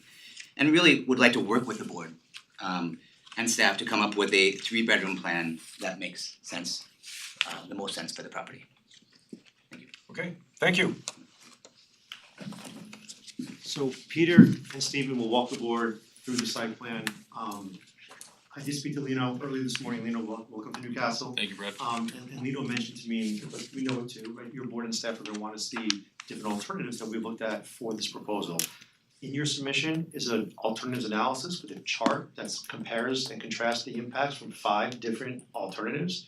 I want you to know that even those 5 alternatives themselves evolved from prior iterations of the project, right? This group has, for the past year, been examining different layouts and proposals for the site. So we've come to you with our preferred alternative, and we showed you 4 other alternatives. We'll get to that towards the end of our presentation. Hopefully it's in about 10 minutes or so, and not in an hour and a half. So Peter, if you wanna get going. Good evening, Peter Gregory with DTS Provident Design Engineering from White Plains. As was mentioned, the property, 1015 Hardscrabble Road, is approximately 1.5 acres in size, and it's located in the R1A zoning district. The property is located on the eastern side of Hardscrabble Road. And, Does that work there? Yeah. Oh, great, that's perfect. thank you. What is it? This is 1015 Hardscrabble Road. It's located on the eastern side of Hardscrabble Road, and it's south of Campfire, which is a little bit off of our screen there, and then Deep Woods Drive is right here. We're about 300 feet south of that, located just at the entrance access to the Chappaqua Swim and Tennis Club. To our south is Turner Swamp, which is a New York State DEC regulated wetland.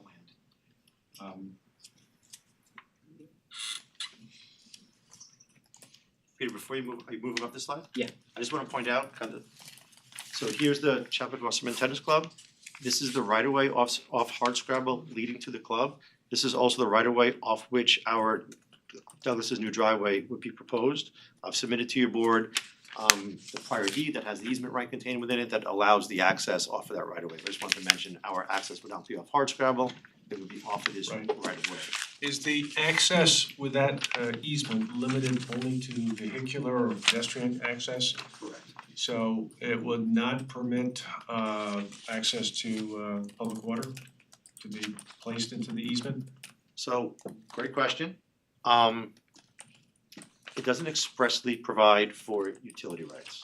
There is some case law that stands for the proposition that you could read into an easement anything that would be reasonable to make use of that easement. So to the extent that the easement language allows for ingress and egress over the right of way to access a single family residential property, it's possible that we could make an argument that we have the right to install utility lines, but in all candor, the easement language does not expressly provide for it. Well, I wouldn't start out that way with your neighbor, but Correct. perhaps you could talk to the neighbor and see whether or not that access might be granted. Correct.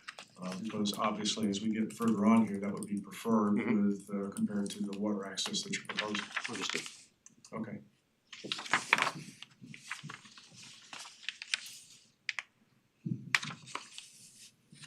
So as was mentioned, And by the way, just to interrupt, it's our understanding, right, that the other neighbors who also access off that right of way, their utilities are in that right of way. So if we were to talk to the club at that point, we would do nothing different than what we think the other Right. residences are already doing. Right. So as far as you know, the infrastructure in that right of way serving the tennis club has the capacity to be able to tie into? I'll defer to Peter on the capacity question. well, all of those individual service connections are coming off of an existing water main in Hardscrabble Road. And the current building also has its service connection from that same main, so I would say yes, it probably does have the adequate capacity for that site. Just to mention that, we'll talk about it quickly, but this is 1015, the house, the existing home, right off of the roadway, located almost in the center of the property. The property does contain, obviously, the stream that flows in the southerly direction. There's also a drain area for a wetland that comes beneath that access driveway.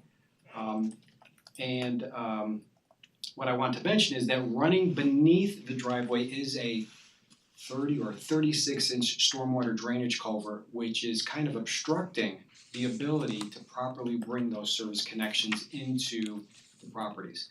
There isn't sufficient cover over the top of the pipe, and I don't know if it's feasible not to bring those service connections beneath that drain line. So that's something that would have to be studied in that area. But you're saying that the culvert is underneath the access drive right now? Yes, it is. Yes, there is a drainage culvert that runs in that. But we have utilities there, so somehow that issue has been taken care of. And if it's already there, you might not have to contend with that at all. You could just have the, There's only your connection individual further along. service connections running from Hardscrabble Road into there are three sites currently that's there. This is there's an existing home here, there's a second one behind it, the club, and then there's a small they're referring to it as a bungalow at 1017 Hardscrabble Road, which is adjacent east of our property. So could you point out where the culvert is? Culvert is right through here. There's a So little bit of- it must outfall on the site. It does. It discharges right along the front of our property. It flows toward the existing home. And this foundation in the dwelling is subject to flooding. That water, during even smaller storm events, has been known to breach a berm that's through here, and it flows through the house and comes out. Hence the delineation on one of your drawings, that area as being a wetland. Yes, I can show that in my next slide. This is Got it. just an example of the home being close to the road. Yeah. Two different locations. Yeah. Back of the house. And this is our constraints map. So what we're looking at here is the water course flowing in the southerly direction through here into the state regulated wetlands, Turner Swamp further down here. But there's also another wetland, small wetland up here, a pocket that's draining beneath the driveway and tying in. There is the drain culvert located right at the entrance, and what we've observed at the site is that there is what appears to be a meter pit. And we have observed water services running through the drain line and up individually to the different properties. So something has been done there over the years, we're not sure, it's something we have to work on. We just don't know what led to that installation, that's all.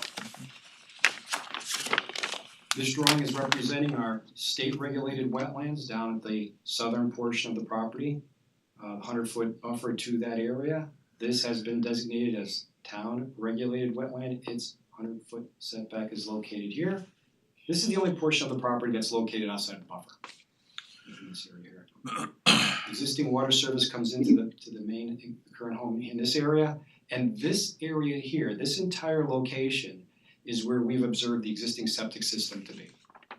We've done some preliminary testing in that area from elevated levels of groundwater, really not suitable for replacing the septic in that area. And that's one of the issues that had led us to find alternate areas on the property for the septic. Sabrina, have we heard from Tom yet in terms of a determination of where the front yard is, or how many front yards there might be? No, he was in a couple of the meetings, but he hasn't come back with a formal determination yet. It's gonna be really. He will, Yeah, it's gonna be critically important, of course. yeah. Sabrina, was he gonna make that determination, or I thought the feedback was that I should talk to Jennifer about it? Is he doing that on his own, or do you want us to get involved as legal? I think that let me have a conversation with him and we'll make that determination. For what it's worth, my interpretation. What? No, worth nothing, huh?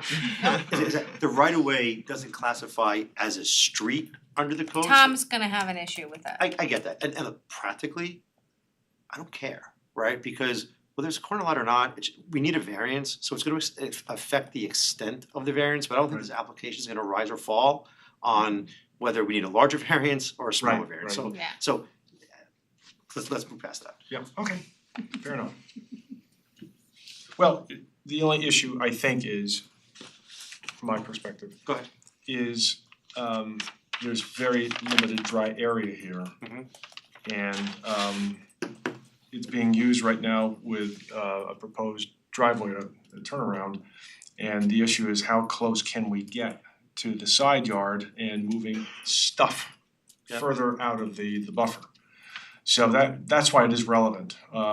It might be that you need a really substantial variance if we can, if the club doesn't obviously object when you go to the ZBA, et cetera.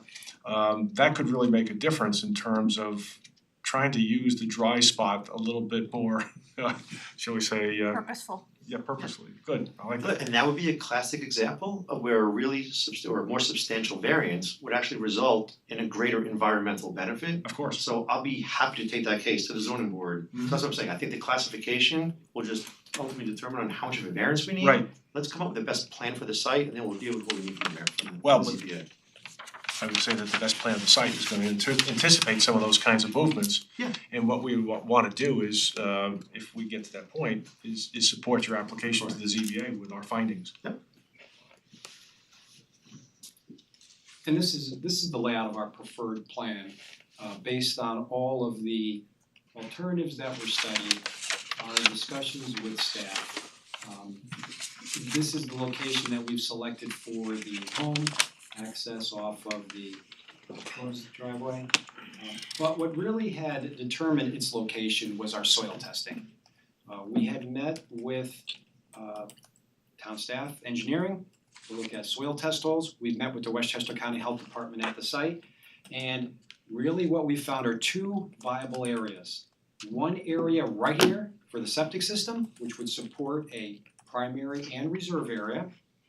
And that's limited based on our topography, depth to ledge rock, and also trying to maximize our distance away from that wetland line. The other area that we found was suitable was in the front. We found a usable soil here for a stormwater infiltration system in the front. The area located to the east is ledge rock, and we've encountered ledge rock on the remaining front of the property and on this to the rear of the site.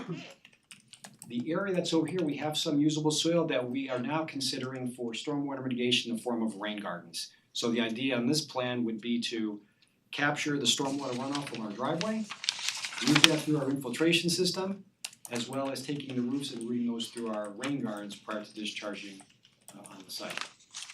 Now, I'm jumping around a bit, but in terms of our septic, we are within 100 feet to the regulated, state regulated wetlands or any wetlands in this area here.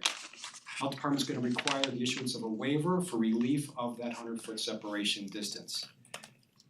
We are gonna be going to the Health Department with the request for the waiver, but as a form of mitigation for the treatment of the effluent, we're proposing that an enhanced treatment unit be installed to pre-treat that effluent prior to it being discharged into the ground.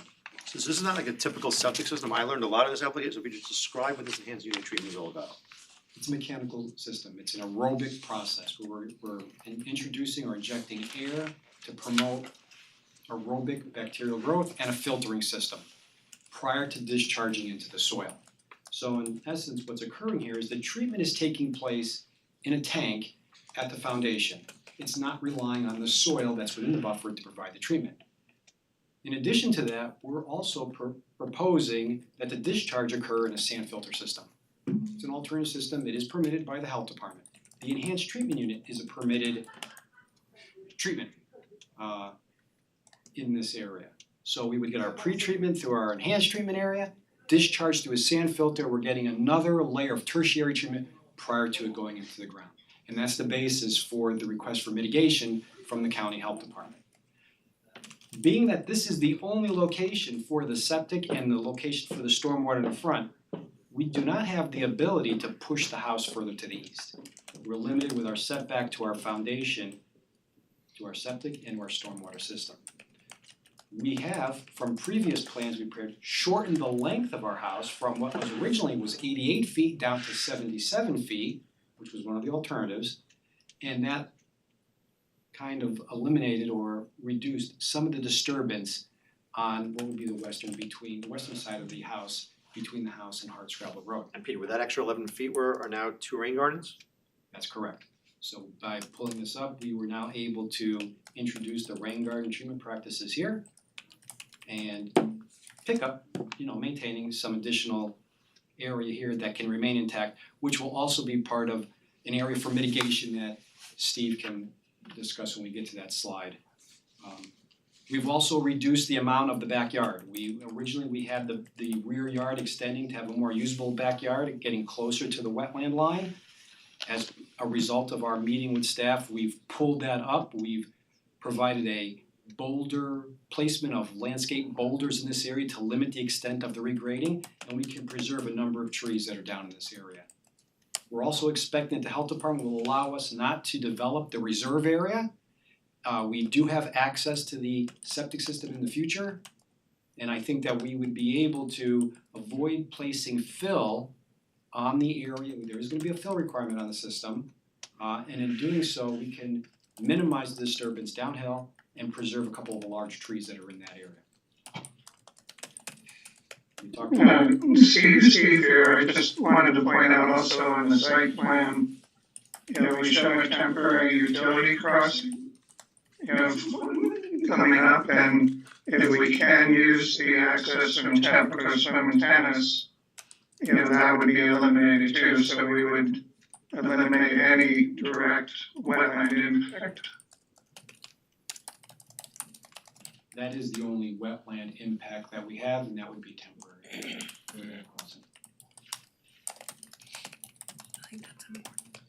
One other thing that we did reduce, the original plan that we had proposed or we had presented showed a retaining wall. Well, originally we had shown to keep this building up as far away from the wetlands as possible. We had shown this little portion of the drainage outlets being piped, filled in, that allowed us to slide the house further forward.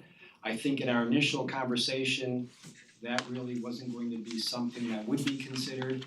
So we had then pulled it back, and we are now, we've, relocated our driveway and parking area to the opposite side. It's now out of the buffer area. We just have a walkway in the front. We've eliminated the retaining walls around the side, and we are regrading in earth, and we've been able to preserve that drainage corridor in that front left corner of the house.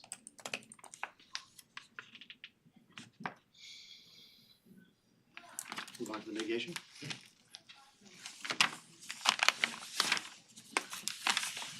This is just an enlarged version of the plan, again, just showing septic tank, treatment unit, discharge into our system.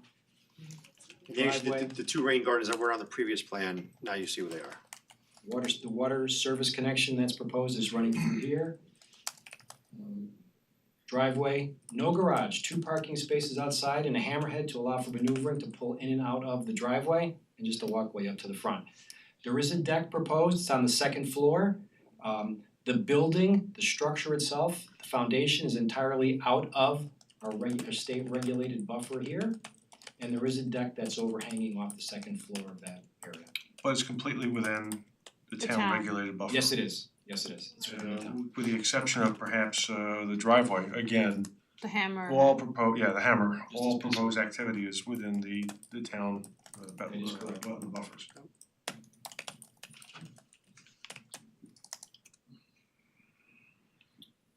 Steven? I was tasked with, working with the project team to see what we could do to provide some effective mitigation, and as discussed, everything was, it was really not feasible to do anything outside of regulated area. So we looked at what we could do to kind of protect the integrity of the primary wetland, which would be the state designated wetland, number 008, which is a large class 1 wetland that extends all the way down to the duck pond area on Douglas Road. So it's a pretty extensive system that has a tremendous value. So the mitigation strategy we looked at, the primary objectives were to look at how we could maintain water quality maintenance and provide nutrient uptake, from any runoff that may occur due to the impervious surfaces that would be, created. And how we're looking to do that is using vegetative filters, using fencing. We've got the wall, as Peter mentioned, to restrict the disturbance from residential activities. Wall will serve as an effective barrier. And then below that we have a series of redundant filtration type systems planned for planting a combination of native trees, shrubs, and ground cover. And this project would require, based on your tree ordinance, the removal of 26 regulated trees. And so based on the tree replacement, 31 new trees would be required. And what we're proposing with the mitigation plan is we're actually going to be planting 63 new trees throughout the property. So it's approximately 2-to-1 replacement ratio. And the additional trees are really designed to be part of the overall wet mitigation plan. The mitigation of the buffer area would include, again, the use of native trees, that are going to be, include the species diversity and also shrub layer and ground cover. The predominant tree type on the property, because of the disturbance over the years, is Norway maple and black locust are the 2 dominant trees. And because of the geology that's in the area, there's a lot of rock outcrop, and the soil is limited to small depressions on the site, so a lot of the trees that we see are compromised, and their root system is either at the surface or they're uprooted because there's just not the ability to anchor themselves sufficiently. So we've looked at areas to place the trees where we believe there will be suitable soil areas so that they will adapt and become beneficial over time.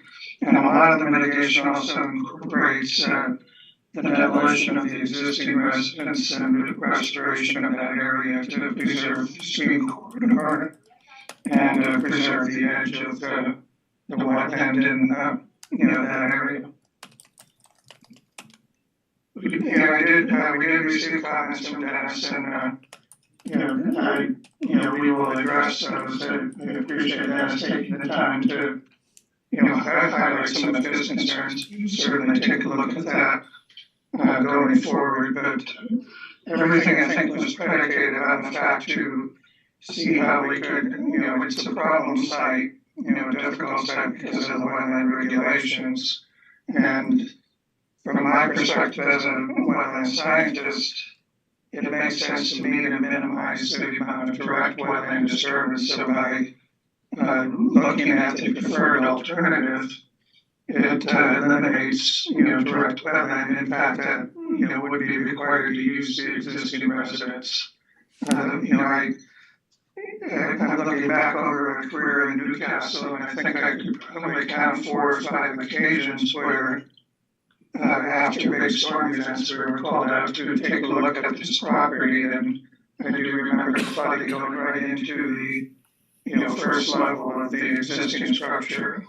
That it was a pretty common occurrence, and so structurally, I think it's just to try to redo the existing residence in its current location ends up creating a lot of additional site disturbance to the wetland. And to accomplish that, we would have to divert the stream and find a suitable septic area as well that would be outside of the edge of the wetland, and it just does not appear practical. And I think given that we have the area to work with, in the northeast corner, it seems like we can work really hard to minimize the functional impact to the wetland and try to preserve the integrity of that system. So we're more than happy to discuss anything further, but I think we've got a plan that strikes a reasonable balance and helps to preserve a significant wetland area. It'll be a county issue. Do we have any information regarding the anticipated engineering longevity of this aerobic system? And the history on these and what kind of service is required? There is annual maintenance on these units. They're relatively new in terms of being allowed for in the county. There's something that's been introduced. There's a number of different products out there similar to this. As far as I know right now, they have a very good track record, and they would be required to submit monitoring results. They will have to collect samples and submit them to the county as a condition of this being put into practice. So it will be maintained and monitored on an annual basis. And just like we do stormwater maintenance declarations with your board all the time, we're open to doing that kind of a maintenance declaration for the septic, and that whatever reports get submitted to DOH, we could certainly simultaneously submit them to the town for Bob and Terry's review. Okay, good, thank you. Reja? Reja Bach from BKH Architecture. This project has been quite interesting project, and our background, just a little bit about who we are. We're international design firm out of New York City, and we've done projects. We are offshoot of Wathmey Seagull and Richard Meyer. I think those names don't mean much to many people. Tom, you'll probably know who they are and know the Richard Meyer? Richard Meyer. Yeah, I've worked with him many years ago. I worked with him for 7-8 years. I was his right-hand person for many years. You collaborated with him on a project. Okay. So you know the rigor and the professionalism that we bring into the project. Projects that we've worked on, residential, we've done 3 residential projects for Steven Spielberg, Michael Dell's house, the Gates Foundation. So we kind of really engaged the project at a different level in professionalism. First conversation I had with Doug, we put in 5 criteria. What we want to accomplish on this project. 1 was efficiency of use of space. Second one was the view from Hardscrabble Road. This is a very busy road. What do people see at night when you turn their lights on? Is it visible? Is it not visible? What is the sense of privacy? We want to be hidden behind, because right now where the building is on the site, it's literally on the road. We're talking about less than 6-7 feet from the edge of the road. You open your door, you take 1 step, you're on the road. It's a short commute. Can't park anywhere though. So the third one was blending with nature. We are sitting on this phenomenal wetlands, and the view, if you go, so where the wetlands is, you go up a little bit of an uphill where we're putting the building. The view is spectacular, and the idea is to bring in that nature within the architecture, not just plop in another colonial house on the site, which means blending in nature. Well, how we blend in nature is materials. We're not, we're doing a very minimalist, modern, clean, simple design, but the materials are stone. And actually, can you go to the next slide? So we're talking about, see, the roof is actually wood and all the verticals are stone. So stone and wood. We haven't gone too far into the design yet because this is a very preliminary stage of this design process. But the idea is to create that large open green space, elevate the public spaces on the second floor so you have that spectacular view. By putting that flat roof, we're actually lowering the cone of vision from Hartscrabble Road. If you put a pitch in here, when you drive in Hartscrabble, you will see the building over the edge of the trees. We have renderings and computer drawings with all the trees located. You will not see this building where we located it from Hartscrabble Road. And the third one, actually, which is a big item, was really big emphasis on sustainability and smart architecture, smart design, building design. So that was one of those things that we really want to emphasize on the building, solar panels on the roof, and just really engaging the building at a different level in sustainability. And the last one, Doug is a dear friend of mine. He's one of my lifelong friends. So he has my personal guarantee that this project will come out really well. So that's where we are. Again, we're in the very, very beginning stages of the project on a design. Still needs to kind of go through layers of massaging the design and make sure the design works. Any questions? Yeah, I just have a quick one. On the second floor, is that a cantilever concrete slab? Yes, it is. But we haven't confirmed we're gonna do that concrete or wood yet. We haven't. Wood? We haven't decided on materials. This is very preliminary conceptual. The structure would be wood? Most likely it will be steel. Steel or frame. concrete. Yeah, depending. We haven't gone that far into materials yet. But actually, very good question. We're putting all the public spaces on the second floor. So the second floor is where the living room, dining room, or a kitchen is. Lower floor, where the deck is all the bedrooms. Got it. Is there a basement or is it a slab? No basement.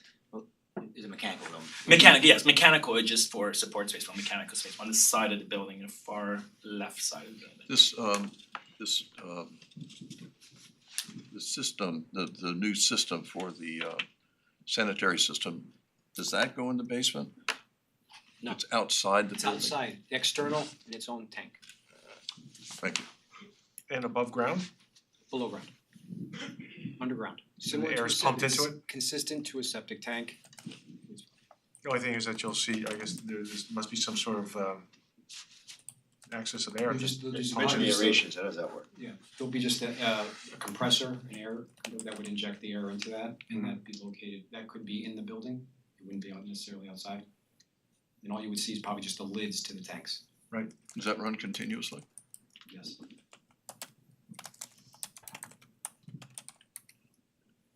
So I just to clarify, because it means disturbance of soils, on a slab or just a crawl space underneath, obviously not a full basement, but It's just a crawl space on the Hartscrabble Road side. okay. To the west? It's Yes. over here, Okay. to the left. Yeah, to the left, yeah. Okay. We'll probably put some storage underneath it as well, but It's not a full big, it's not. Yeah, I understand. Okay, thank you. It's too much rock in that area. It's essentially under the garage, is that right? No, there isn't. There's no garage. There is no No garage. garage. There's mechanical space. Yeah, I see it just in on this this area drawing. right here. That's right. Got it, thank you. And the reason we have it there because the site actually slopes down. Yeah. So that's where we can actually use that It space. slopes in that direction. Exactly, yeah. Alternatives?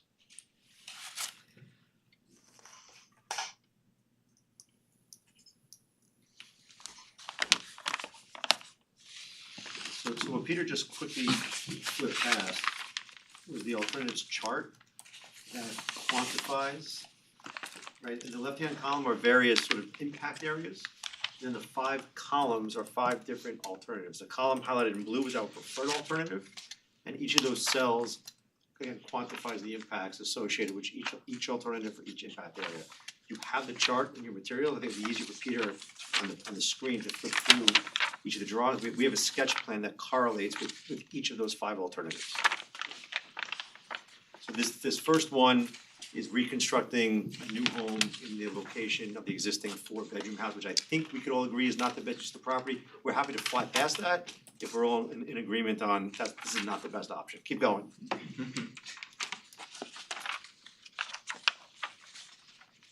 This was the initial plan that had been presented during our pre-application meeting. 3-bedroom home, 88 feet in length, had the access coming in, parking courtyard in front of the house, larger backyard area and a septic, similar septic to what shown before, 3 bedrooms, disturbance associated with the removal of the house and the patio in the front. And then we also at this time had studied what was a 2-bedroom configuration for this, which reduced the length of the house by 11 feet and minimized some of the disturbance on the west side of the property. So it got shorter because there's one less bedroom than the earlier version. That's correct. But now we're back to 77 feet, so where'd you find the room for the 3rd bedroom? It was 88 feet originally, we scaled it down to 77 feet, showing And 2 bedrooms. 2 bedrooms. So based on our staff meeting, In September, our most recent staff meeting, we had tried to come up with I guess more or preserve more area, reduce some of the disturbance and Peter, is the answer to Mr. Curley's question that it's smaller bedrooms in the same Thank you. same footprint of the house? that's correct, so it's That's all I'm just curious about that. But to go back to this, either as a 3 or as a 2, That's a 3. how is that even a viable alternative? It's in the wetland. No, that's a 2. I don't think about a 2, 3, 4, 18, doesn't matter, it's in the wetland. Mr. Chairman, any That's not even an alternative, how can we couldn't begin to start, could we, if it's in the wetland? Is it the wetland or the buffer? No, Is that the house right here? that's the house, if we're looking No, at it's- it. Oh, okay, you gotta turn the other way, I'm sorry, It's in the okay. buffer. Okay, Yeah, Yes, it's so rotated. I again, got it, this is, sorry. wetlands are here, and that's just the way we had shown it on our sketch. It is turned, it's rotated 90 degrees. But as a result of our September staff meeting, we had come back with removing the driveway that was located in front. We reduced the width of the driveway, put our turnaround outside of the buffer. We reduced the amount of rear yard, and we incorporated the rain garden on the western side. Do you see that, there's a cartoon in New Yorker recently had universe, parallel universe, and next to it, it was universe, perpendicular universe. You just witnessed a I just, I perpendicular. have to study this at home, there's always homework here. This ended up being our preferred layout. The reduced length of the house to 77 feet, 3 bedrooms is what we had shown with this as a result of our most recent staff meeting. Got it. But then we also had shown what the Because staff asked, we still looked at what it would look like, keeping again the same length of the house, but a 2-bedroom configuration, how that would affect the septic. so the septic, Could I ask why you would keep the same length of the house if you're looking at a 2-bedroom? When the object would be to, I guess, with a 2-bedroom, minimize the impacts? well, we had shown the in our prior to our staff meetings, we had shown this as the 2-bedroom. The 77. So in theory, we could, look, I don't know. Yeah, and the reason why we showed this is that the big question was, hey, if we bring it down to 2-bedroom, logic would say the septic system would be much smaller. And what we're showing here is that with this type of septic system, the 2-bedroom actually isn't that much smaller. So if we were to bring it down to 2-bedroom and move anything else, it's really a minimal impact. Interesting, so that this kind of system, the delta between 3 and 2, because of the nature of the system, 204 square feet. very, 200 yeah, I think it 200 was, square feet it's like 200 feet, yeah. Yes, and basically what happened is we still need our depth flowing downhill. Where we were able to reduce the system was left to right, our width. So we've been able to shorten the length of the system and minimize some of the disturbance on that eastern side. And so the real focus of this is hey, if we were to bring it to a 2-bedroom isn't viable from a family perspective, but also show hey, the septic wouldn't change really that much anyway. would there be any less likelihood or more likelihood of the county asking for a build out of the expansion area between 2 and 3? No, I think we have a reasonable request for not improving the expansion area at this time. Everyone says that. Well, we have access. I understand, everyone says that though. You're still dealing with the county and the Department of Health. They will not make their decision on that until after the foundation is this, so they can confirm that they still have the access and that we are preserving that area. So that completes our presentation. Okay, terrific, thank you. Sabrina, we have comments? I appreciate the presentation and the one thing that I still question is whether or not we can reduce the footprint of the house. I appreciate the 2-bedroom, the 3-bedroom, creating a 2-bedroom, the footprint is essentially the same. And really questioning how can we minimize, you can't avoid being in a wetland buffer, right? So how can we do more to minimize the impact? I think that the septic system is a great alternative, what you're doing with the septic system, but look at the pavement, look at the walkways. I think the house design is a beautiful house design, but maybe due to the impact on the wetlands, you think about changing the house design. I have not seen the boards approve of a house in a wetland buffer and everything in the wetland buffer. I think the case can be made given the existing house and where we are, but I don't think enough has been done to lessen the area of disturbance and to shrink the footprint of the house.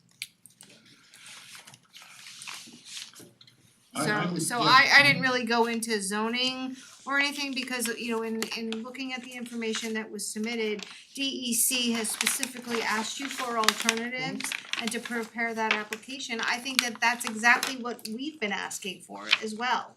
And I'm not seeing enough change in these alternatives.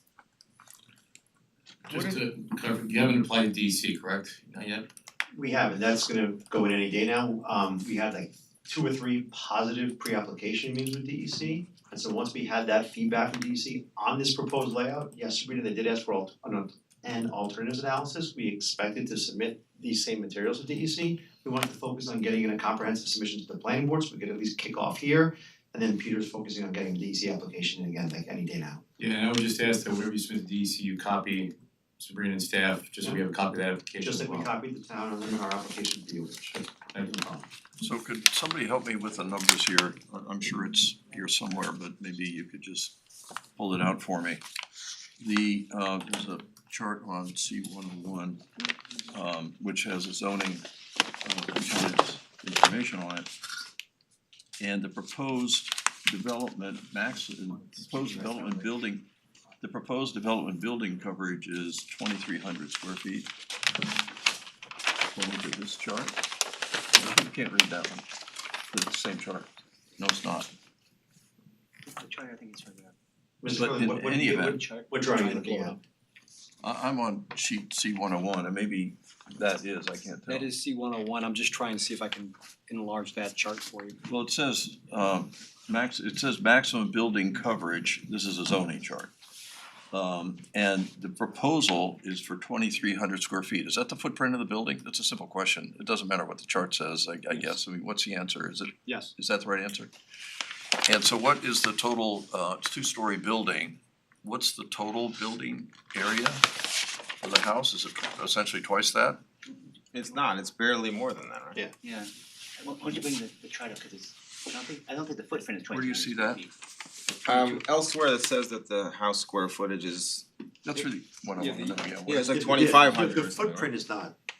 So that, what, It's 2,561, if you look at the alternative plan, Tom, is 2,500 square feet? is the It's a square house, footage yes. of the house according to the alternative plan. So I guess I understand Sabrina's point, but there are a couple things I think in play here. One is, I think everybody agrees that if you're not gonna put the building where, tear down the existing building and put the new building there. That if we were subdividing this property today, we probably would not create this parcel because you can't build on it. But it is what it is. And I just wonder, I mean, in the premise that, I think legal premise that the property owner has a right to enjoy, his property, a reasonable development of his property. It's our job not to get in the way of that, but it's our job to facilitate that in the context of what we do. So this is sort of like, hardship's the right term to use, but it's sort of, I'm trapped here. In order for me to get what I deserve out of this property, I've done everything I can. And so I understand the concern about, well, can we make it smaller?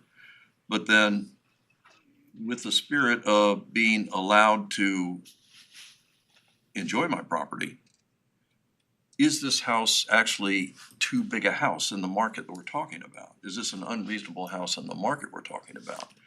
And I have to tell you, in the market we're talking about, for the houses we see come in, this is a small house. And so I don't think it's necessarily an irresponsible proposal in the context of the challenge of the site and the size of the building you're putting on it. It seems to me it's sort of a reasonable ask from my point of view. So I understand Sabrina's point, but I think that it's asking maybe more than we ought to be, because you could come in with a 6,000 square foot house. And I mean, we see that, but you're not. You're coming in with something which is, I think, a much better fit in the context of what we're talking about here. So that's my feeling.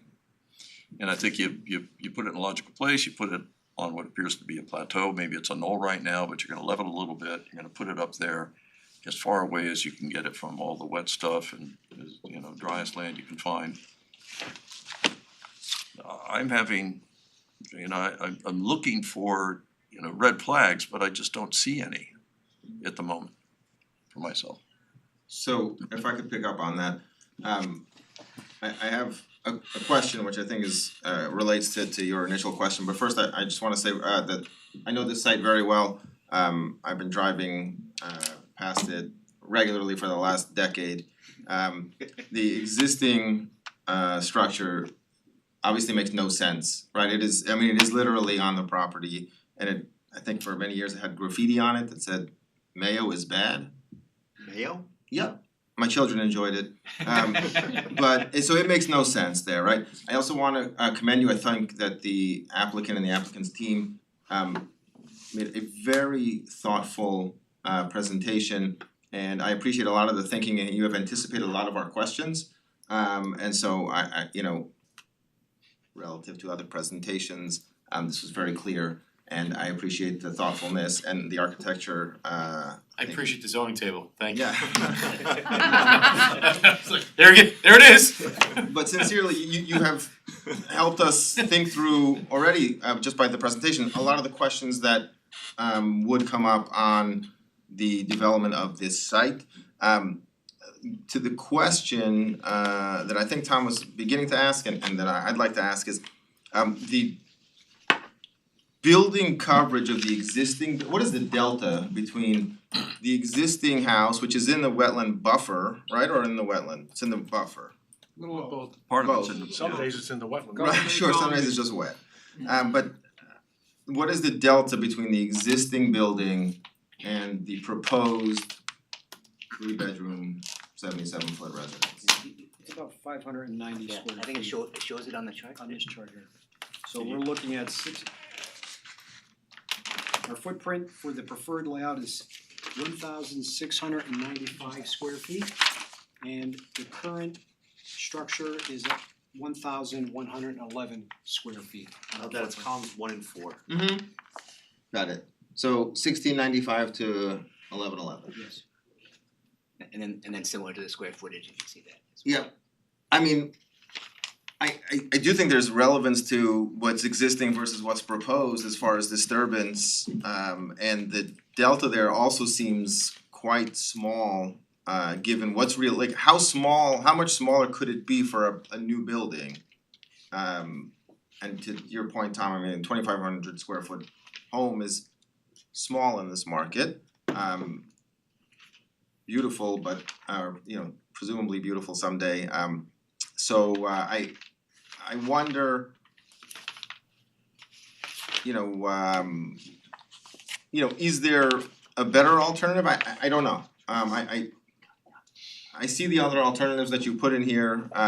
They don't. I'm not like swayed. There could be any number of alternatives that are worse than this one, but I don't know, Bob and Dick, your thoughts, but I do think that a lot of thought has gone into this. There's a lot of road ahead of you to kind of figure this out, and curious about the access to the right of way and all that. I mean, obviously a driveway would need to, on hardscrabble makes no sense, and so getting that access is critical, I think. I appreciate the thoughtfulness on the septic piece of it and preventing additional kind of runoff into the wetland. I mean, I like it. And one thing that we just should mention is that on our initial presentation, the 3-bedroom, the total square footage was almost 2,800 square feet. On this preferred plan, it's been dropped down to 2,500 square feet. So we have reduced that overall gross floor area as well. During one of the pre-application meetings as a result of Right. those conversations. Right. Understood. And Sabrina, your point about how this board has never approved a home in a wetland buffer, right? That was the point. I think it's an important one, and we shouldn't take it lightly, right? Because setting a precedent is something that we're always worried about, and so I don't take it lightly. But I think Tom's point is that this lot would not exist to be created today because it's not developable, but it does exist. There is a structure on it. We like to think that we're trying to be helpful to property owners to figure out the best way for all parties to be able to enjoy their property, and so we need to think about it from that perspective, best and most reasonable way. Conscious of the potential precedent that's being set. I had a question, and that is again back to the septic. If for some reason the county does not approve this system, is your septic viable? I mean, with the so-called traditional, are you then stuck? Is that going to be a critical element for this application to move forward?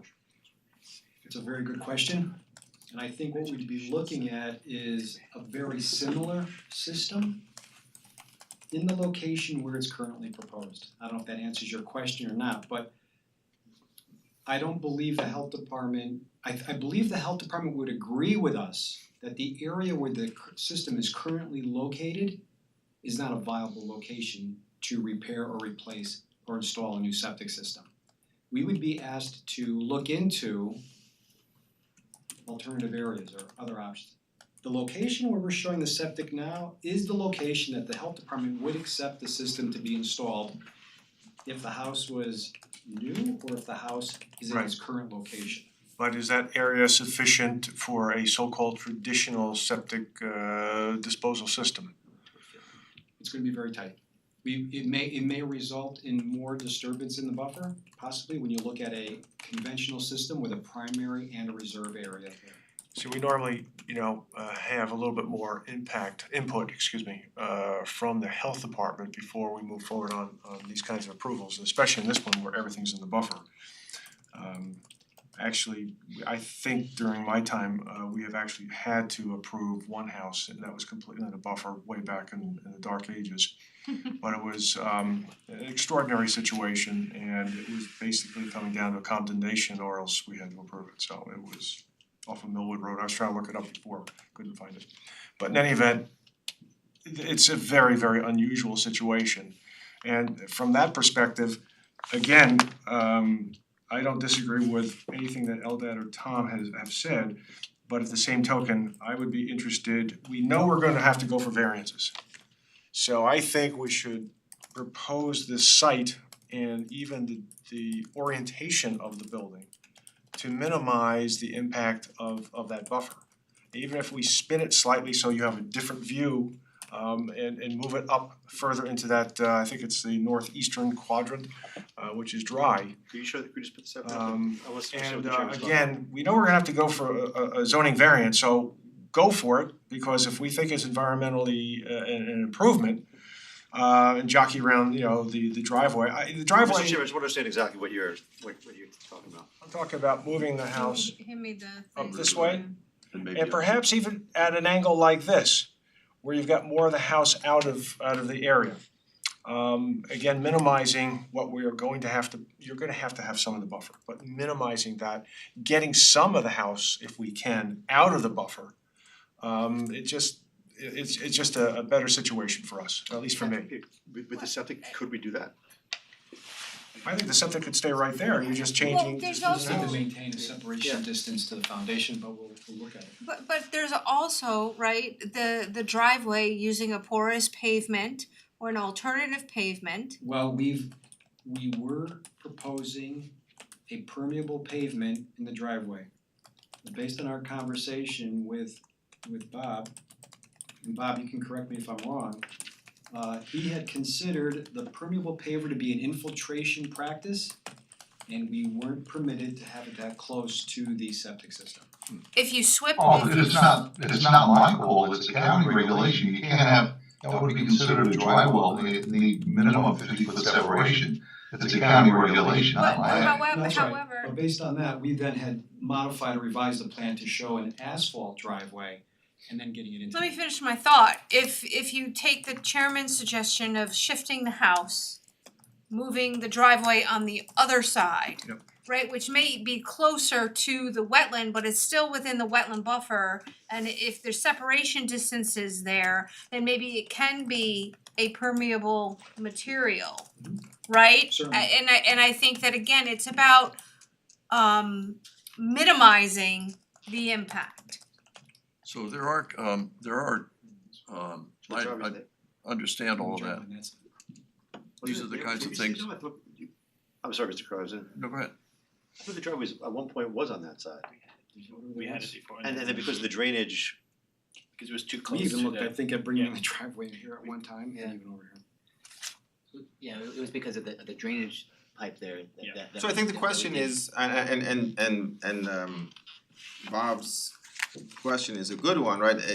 Seeing alternatives, I mean, maybe you have thought these through and they don't work, but it would be good to know that, because there is this, it's not even a quadrant, right, but it is the northeast, little portion here that would be buildable outside of the buffer. Is there any realistic scenario of placing the home partially within that?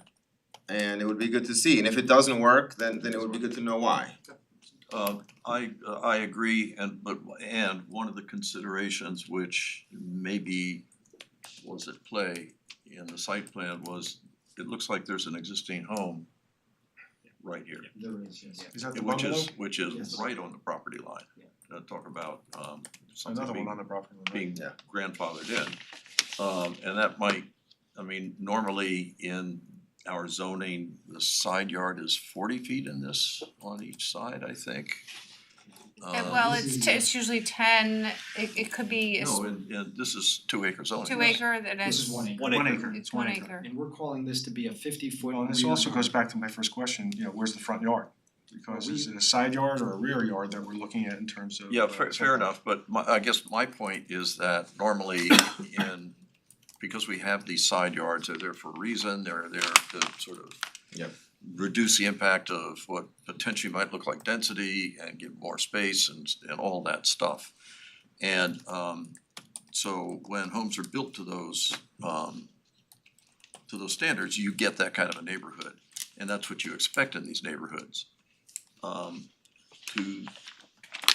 You would expect that regardless of where the property lines are, because nobody knows really when you're driving around, it's the distance between the homes which is really the effect that you're most concerned about. it's a long way of getting my point. But to put the house too close to that property line begins to sort of not violate that premise, but it sort of begins to detract, I think, from the overall, could detract from the overall character of the neighborhood. Long way of saying something. Is that home occupied? It's not. No, it's not. So my feeling is that, and this is maybe a little bit architect to architect talk here, but I always understood and believe and in practice that an architect's job is to solve a problem, not to create a problem. And I have to commend, I'm sorry, I've forgotten your name. Reja. Your work here, because it's actually very elegant with respect to actually solving the problem in the context. When I say solve the problem, an architect takes a problem and the context is always, the land and, all that stuff, and you gotta figure out how to put this thing in there in a way that actually feels like it fits. And to me, this is an example of that approach. And I wanna call that out because I can't tell you how rare this is in this town. Because we have developers and homeowners who wanna come in and put a house on their property. And they'll take something out of, a standard subdivision, ULI, this is how you build a multifamily home in this market, and they'll take this thing and just put it on the site and create problems with with drainage and with on some of the steepest slope sites you can imagine, you get these floor plates that are just don't work. And my argument's always been, wait a minute, let's design the home for the site rather than bring this home into it and try and arrange nature around it and create just havoc everywhere. So my feeling is that, and I understand, and I appreciate Eldad's question, is this the best solution? Is there another solution? From my perspective, I can't see anything. I mean, there adjustments could be made in the location on the site, but I think that the design principles that have been brought to this and yielded this solution are probably about the best principles you're gonna find anywhere in architecture, the principles. And I think that they've been applied admirably here. Should it be moved closer to the easement access or moved up and to the right? Perhaps, that's something that is a reasonable ask that you guys could look at, and it might make a big difference when we have to go and write our letter or memo to the zoning board, do we approve this or not? I mean, we're gonna have reasons why we do, and maybe sometimes in some places reasons why we don't. And as many as boxes you guys can tick off, the better that would be. From my perspective, I think it's fine the way it is, but if there's a desire to try and push it a little bit more, I would encourage you guys to do that. I wonder about rotating the house at all in any direction. It's so close to the road right now, rotating it tends to put one corner of the house then, back closer to the road, and there's a certain distance which is appropriate and comfortable. And it's already, it looks to me, pretty close to the road for the house of this, for this house, so those are my thoughts. Dick, did you have any thoughts?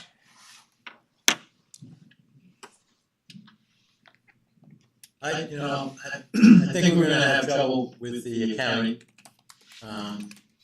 And I think that it's really a lot of work that's been put into it, but I don't think it's solved.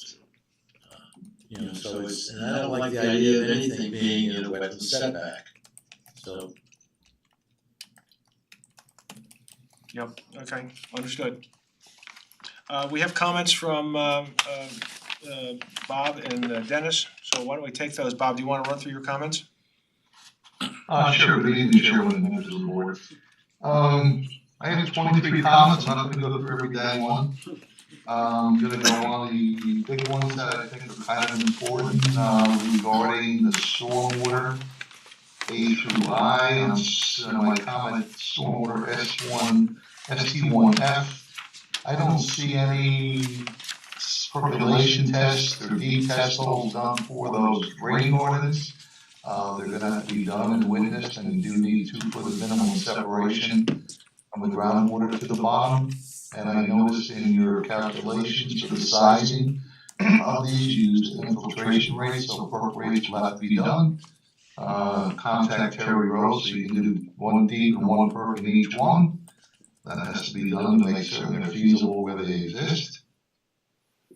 Also too, on ST1H, we've always had a long-standing policy where we do not allow credit for the footing for the foundation of a building that's gonna be completely demolished. So you have to add that 1,111 square feet back into the pre-existing condition for the subcatchment DA1, pre-development drainage area 1. All the other ones are technical items I don't want to bore everyone with, but they are important for the completeness of the stormwater report, the other 7 remaining items. My general comments, I think we might have brought this up before, but obviously we didn't receive anything from the state yet. I know you had this email from Catherine Coffin almost a year ago, but we still don't have, and I believe you guys don't have approval from DEC. So when you do get that approval, that'd be great to send it to us so we can all see it and put it in the planning board files. Let's see, another one I have is GC3. Obviously, it appears to me that we're removing that building, which is very close to the roadway, and it's no doubt going to be the zone of influence of the H20 loading on that road. So you really should get a report, engineering report on that, to make certain when that's all removed, structural stability is maintained in the shoulder, because that would all give way if not, if it's just put back there and not done properly. So you have to do a full engineering report on that. That's GC3. GC5, the engineer, I guess, Architera, submitted just a letter based on an observation, which is great, but really it should be based on quantitative and quantitatively and quantitative information to demonstrate that the structural conditions of the existing foundation and the soils are no good. That should all be stamped and signed by a New York State licensed PE. That's GC5, and then GC7, 8, 9 have to do with the sight lines coming out of the driveway on the common drive, going to Chapel City Club. Use a 20 mph out there for 115 sight line, coming out on hard scrabble. Gotta show the sight lines out there based on 30 mph, and that's 200 feet, so show the triangles and any vegetation, animal trees that have to be removed. That's GC7, 8. And then number 10, obviously you have retaining walls there at a 100-foot run, ranging anywhere from 2 to about 3.5 foot up. They all have to be structurally designed by PE. I don't know whether, I would imagine DTS will be doing that. And those are my substantial comments for tonight, Mr. Chairman. Okay, very good. Before we take Dennis's comments, either Lino or Sabrina, would you just give us a rundown in terms of what's involved here in terms of DEC and DOH and how this is all linked together and linked together, not lynched, oh, it's pathetic. Well, Linked together. Depending on where you are in your approval process, you will condition your approval upon successful, DEC and DOH. DEC and DOH approvals. Yeah, you won't be able to issue a building permit without those. Exactly, so you can get them so far, but you cannot get them all the way without the other agencies acting. And to your question, if there's, Mr. Chairman, if there's anything that results from the DOH DEC review, for example, if they don't approve the enhanced system, but we have to go to the more traditional we have to come back to your board then for amended approval if there's a Correct. material change resulted as a result of the outside agency review. Right, and you've done this Done it before, before, yes. right? And I think that if the board is in a position tonight to recommend this to the ERB for their review, then you should do that. I do think that they should really redraw the plans to show the water line outside, not crossing the wetland. You should do everything you can to get that coming out of the driveway. We'll open up a dialogue with the club. Yep. Yeah. Yep. But have your plans, your preferred option show that. Alright, cause I think that the ERB is gonna wanna see you lessen that impact, and if there's an avenue to do that, start with that with them. Dennis, you have some comments? Thank you, Mr. Chairman. First comments are just form related. And again, you guys would avoid the core, you could avoid wetlands, so that was just something with respect to the not only the DEC permit, but what approval may be needed from the core, for any nationwide, not a big deal, but still just for the main. So you guys got clearance from SHPO. And I always mention, because obviously the town has a code of chapter 76 historic preservation, so in consideration of the age of that structure, I think it's a courtesy, obviously, or a requirement, probably the board would admit that the Landmarks Advisory Committee should just weigh in to make sure that that house indeed should be, can be, is not an issue to be torn down. I just want to mention that. I just added this, I didn't know what to call it other than residential socioeconomics. You know, obviously there's been appeals to just nature of what's livable, what's not, but I just wanted to sort of go through the exercise that under seeker, state, or even NEPA, that's not really a consideration per se, but obviously, the board is free to consider that, and I just, if you're so inclined to, require something a little bit more financially quantitative to determine what the differences in value are of a 2-bedroom to 3-bedroom home, that's something I would just be, strictly to your board, because again, it doesn't support seeker or NEPA. I know we've spoken about alternatives, and again, not to minimize, but chapter 137, does sort of require that, and since it is wetlands and wetland buffers, I mean, to say, I guess maybe to echo what Elda was saying, the phrase only 250 square feet, only 25 square feet, that I would just caution that's probably not a good approach to discuss that dialogue in relation to wetlands. Minimization is minimization at the end of the day, so just to sort of change the tone with respect to, how the code is written. For Bob's point, Bob was going all the way to actually receiving a DEC permit. I know that for the ERB, they've certainly heard applications that had also concurrently at least applied for the DEC permit, in some cases actually received the permit ahead of time of the ERB issuing their approval. And that's not really a big deal, because DEC typically, when those permits are issued, I think they're good for like 5 years, so they're actually longer than the town's permits. And I also think it may benefit the board just to get the comments or insights of DEC after them doing a sweep of review of this. It is, as Steve mentioned, it's a class 1 wetland. There may be, again, from that memo, I wasn't part of their pre-application meeting, so what they're saying is absolutely true. But that email response to me just felt very standard in terms of, this is what you need to submit to us in order that we have something that's quote unquote administratively complete.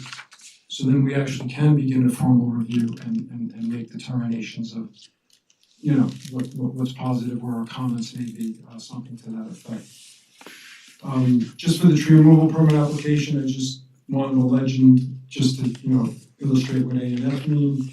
And as I'm sure everybody here knows, so the site, from the time you came to us for the first meeting till now, is probably a few trees you can cross off the list, because they've either fallen or have uprooted to the point where, I wouldn't require replacement for those trees.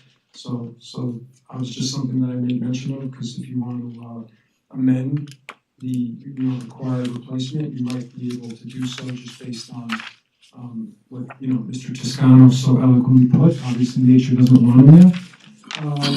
As far as the mitigation plan comments, I could run, through these with Steve. Just the one thing that I wanted to make note of with respect to your labeling, so you have it listed as an intermittent water course, but DEC classifies it as a sea surface water. Usually those classifications, you don't see those typically.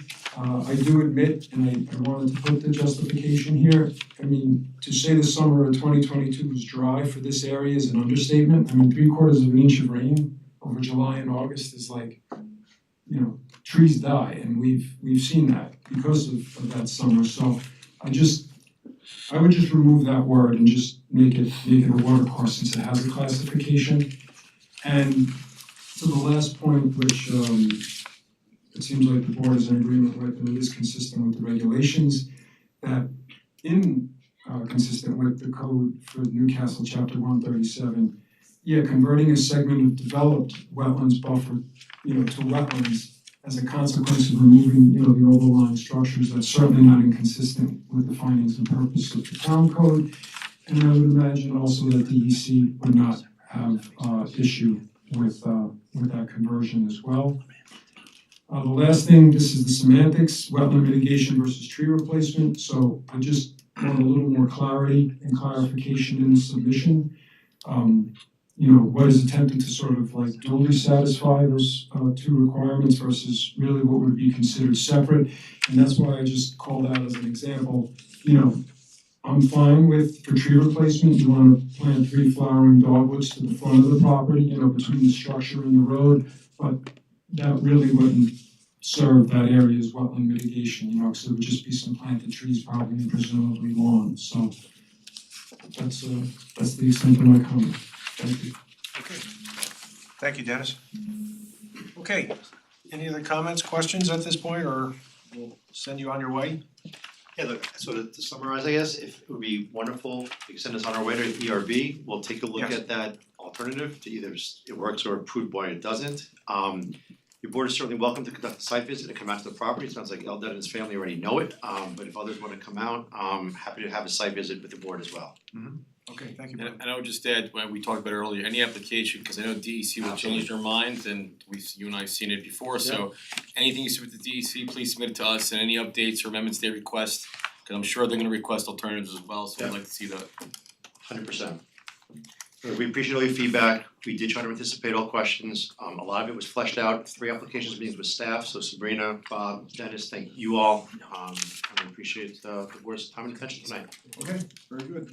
Thank you. Sorry. So next I have another question. Okay, yes, Dick.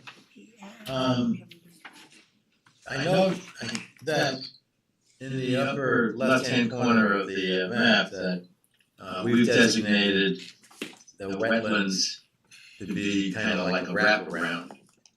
We said that's wetlands, and we did not, I can't find a measurement here yet, that how far are the wetland setbacks for our township? So did it encroach upon the building? Is it? It's the red line. Oh, yeah, Yeah. It's right there. It's completely within the wetland buffer. It's 100 feet in this area. It's 100 feet. It's 100 feet, yes. It's a 100-foot buffer here. Dick, on the site plan, it's a red hashed line, I don't think shows the 100-foot buffer line. Yeah.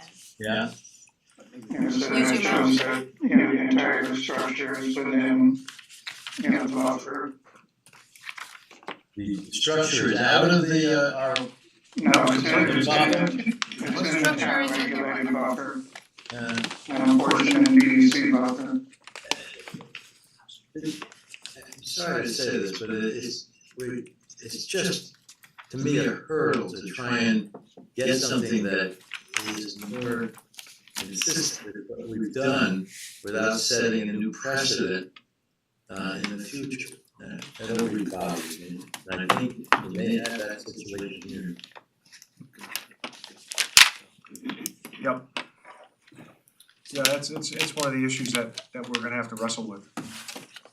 And that's why I was asking if realistically there might be some changes in the location of the building and the driveway that we can, to Dennis's point, the code says you avoid before you mitigate, so trying to avoid if we can. We'll look into that. Okay, In terms of timing, Yeah, go ahead. timing, it's very late. we're thinking maybe we'll come back first meeting in December, give us, that way we'll get the ERB in November and we'll be able to make the submission deadline to come back in early December.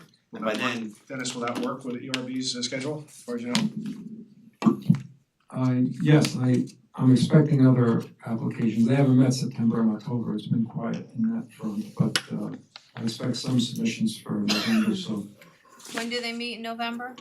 whatever the third Monday date was. So maybe the first meeting in December. And the submission, the date? The deadline for the December 5th meeting is November 13th. So you have to be through your ERB meeting by then, I don't know if you are. Well, you can also submit what you're gonna submit to the ERB as part of the planning board application. You come to that meeting, you will update us. precisely. And Dennis will be witness to what the ERB directs you to do, and we should be moving forward. And by that time, hopefully we'll have some initial feedback from DEC as well. That application's going in, if not this week, early next. And also DOH too. The DOH, they've told us they're gonna sit tight and pretty much do nothing until the local approvals process is done. That's what they do best. Balls in your court. Balls in your court. Yeah, the application is in. The Yeah, full okay, application is, the town has it. Okay. Yeah, no, it's really the only entity we can expect feedback from right now is DEC. Okay, good, okay. Well, hopefully we'll see something. Great, okay, so we'll see you in December. Terrific. Okay. Happy Thanksgiving. Before you guys leave, I just wanna point out that was town board candy that you just. That was Town Boy bribing Candy for And I budget don't wanna be purposes. responsible for the consequences of the planning board, it's That's right, I'll take It's on you. responsibility. Okay. it's outside of our budget. Okay, we have one other item. Thank you. Yep, good night. This is an amendment to the resolution of approval for Lozansky, 10 Cynthia Court, application for site development plan approval for construction of an in-ground swimming pool and stabilization of a gravel trail extending beyond the clearing and grading limit line. Good evening, everyone. I'm Jerry Barrett. I'm the landscape architect project. I'm here with the owner, Greg Rosonsky, and his engineer, Alan Phillips. I'm gonna try to share here and let me know if it pops up. My site plan pop up? Working on it. Almost. There it is. Okay, so I will try to get right to the point because we know it's been a long meeting for the board. So we are back, we were before the board in July and we discussed the project and we thought that we had we made some pretty good progress on putting in swimming pools on the property, also putting a stabilized grass trail to connect the owner's upper and lower backyards. We were getting a good draft resolution with address to get back to the board for signature. And before working through those, a few items came up and it became necessary to come back to the board to discuss that, and that's what we'd like to talk about tonight. So there's two things. One is amendment to the clearing and grading line that we'd like to the board to consider, and that would be to allow the drainage system. So what happened was early on it was envisioned that perhaps the infiltration system could go to this area, and this is an area that the previous developer had used. There's a lot of fill in this area, and not certain it's going to pan out. I'm gonna let Alan talk about stormwater. But what Alan was able to find was an area down in here, in this area here. This is the lower front yard, it's mow grass. And it's good soils, and it's got good soils, and everything works from stormwater point of view. If you retain that it was beyond the approved clearing and grading limit line maps. And the board has seen it before. This is a grading limit line that was filed with the grading on subdivision. You can see it includes the common driveway and that kind of thing. And we were really working when we were working with the board, when we were working with what we call the Nicket line, and that's this green area here. And then we had to come back to the board and said, well, gee, you know, we need to adjust that a little bit, because we need to get this trail in here, and we need, you know, a little bit of extra room here to put the swimming pool in. So we worked with the board, and what we did was we said, okay, what we did was, so the Nicket line was this green line. I'm gonna try to load this up a little bit if I can figure out how to load this up.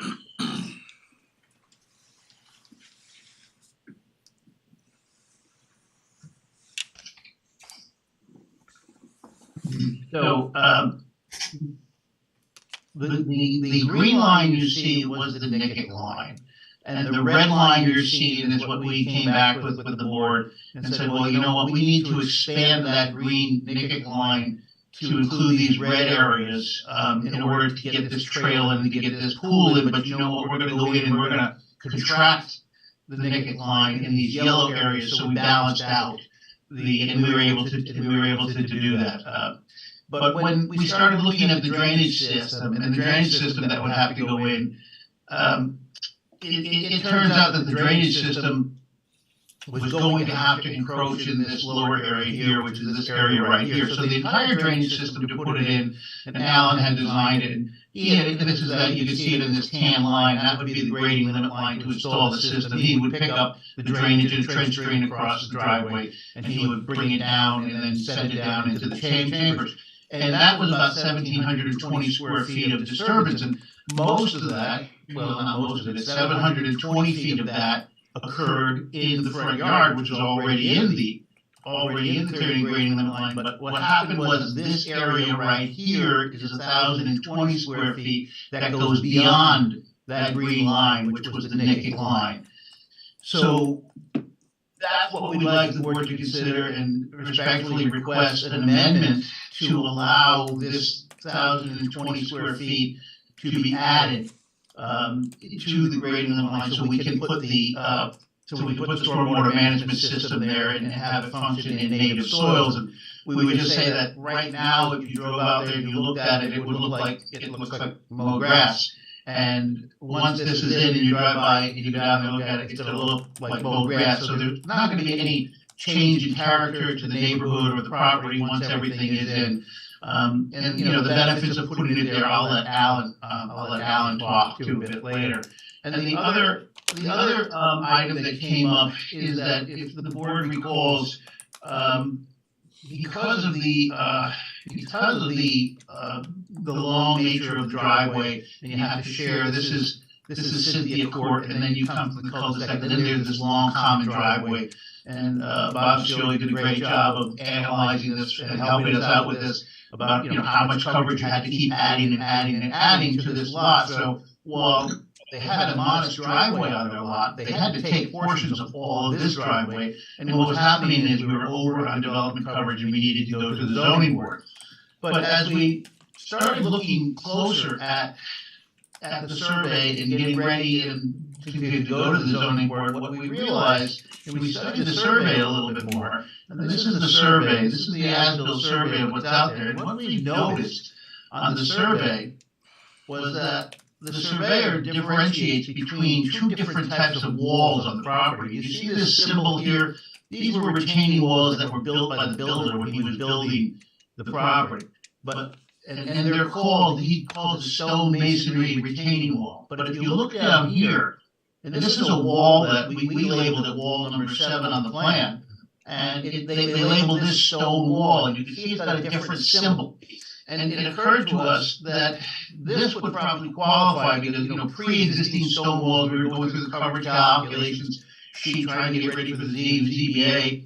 And we noticed that we had on our development coverage plan, we had called out wall, it was this wall down here, we had called it out as, I think we called it out as wall number 7. I want this to blow up a little bit. Is that the farmer's wall? That's the farmer's wall. And so we realized that, you know, that wall should have never, that 188 square feet of wall, and as you know, it's in the middle of the woods. That should have never been included in the development coverage calculation. So when we took that out Whereas when we were before the board in July, we were over on development coverage by about 49 square feet, and that triggered going to the ZBA. But when we took this 188 square feet of pre-existing wall out, it turned out we are no longer over on development coverage, and the property is now compliant for development coverage. So we don't think there's any need to go to the ZBA. And those are the two issues we have going on right now that we'd like to discuss with the board. Okay, so when it comes to the farmer's wall, I mean, that's just good news. It pulls it outside of all, Yeah, so no, it's perfect. there's nothing really, we That can't seems- deny it, so. that seems like a non-issue. No, Exactly. it is a non-issue, it's just that we have to change the resolution. Right, okay. And then the It's an other, amendment. Alan, you wanna speak about the drainage system that you're designing there? But it's going in a lawn area, so it doesn't seem like a big lift here. Right, thank you, that's correct, this is going into a lawn area that was obviously previously disturbed in the sense that it was probably wooded at one time when the common way that serves these lots was installed. And, it remains a lawn area in the front yard. And I'll just say that we did some probing, in the front yard, say behind to the east, if you will, of the retaining wall. What we found there was, fill material, kind of miscellaneous fill material, to say the least. And, a lot of boulders, it looks like it was just the remnants, if you will, after all the work that was done, were just placed there. And it's not an ideal location to actually install chambers or almost any stormwater management practice. What you really want to do is find natural soil, because what you want is to build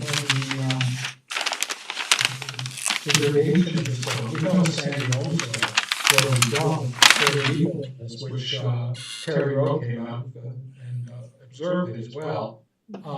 And so what we found was a natural soil, which really provides a better location for renovation stormwater runoff.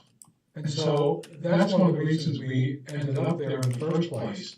It really is a preference to have, a natural soil versus something that isn't, just for installation and for treatment purposes. We did test the soils in that location as well, and we found depth of the soil of 7 feet till just we hit shattered rock. So it was easy to dig through, but that's what we hit. And then we ran the percolation testing in that location, we had 8.5 inches an hour. So we had a very, very good percolation rate. And so I think with, and as Gary noted too, you noted also, Mr. Chairman, is that this area is lawn, it'll be, now in the future will be lawn. So yes, I understand some modification, clearing the line, but, the character is not gonna change with the installation of stormwater management practice. So, Alan, the stormwater management device will be a Coltech system? That is correct. It's a subsurface chambers Coltech system, it's the Coltech 280 chamber, which is a 26.5-inch high chamber. Right. And it will provide treatment of water quality volume and peak rate attenuation of flows from the property. The topography drawing, site plan that shows topography on it, looks like that area is part right now of a very gentle sort of drainage swale. It's adjacent to that drainage swale Right. that runs to the east side of the road. Exactly. That's correct, but it's up from it. It's a little bit uphill from it. Yes, A couple it is. feet, yeah. And then under two, when we did our deep hole testing there was no seeps or no groundwater that was evident in the deep hole test that was there. So, the deep hole test was to an elevation that is well below the elevation of the drainage, that drainage swale. Well, if you look at the overall topography of, the entire sheet to the upper left, I mean, you could tell that before they put the road in, this was essentially a very shallow sort of drainage valley here. And these are the areas, I think, where you're likely to find, a deeper soil, sedimentary soils, sedimented soils in here. So I guess it's the rock would be more likely on the higher ground rather than here. So it's not a surprise that you found good dirt here, am I right? Correct. Yes, your assessment is correct. And since this is a lawn area, this will not require any clearing of any trees? Correct. I think it can be constructed in this location without impacting, correct, there's no trees that will definitely be impacted. Okay. So the request is to move a line, essentially. Basically, yeah. Yes. Yeah. Yes. That's Along it. the drawing. Yep, yes. Okay, any other questions? Not for me. Okay.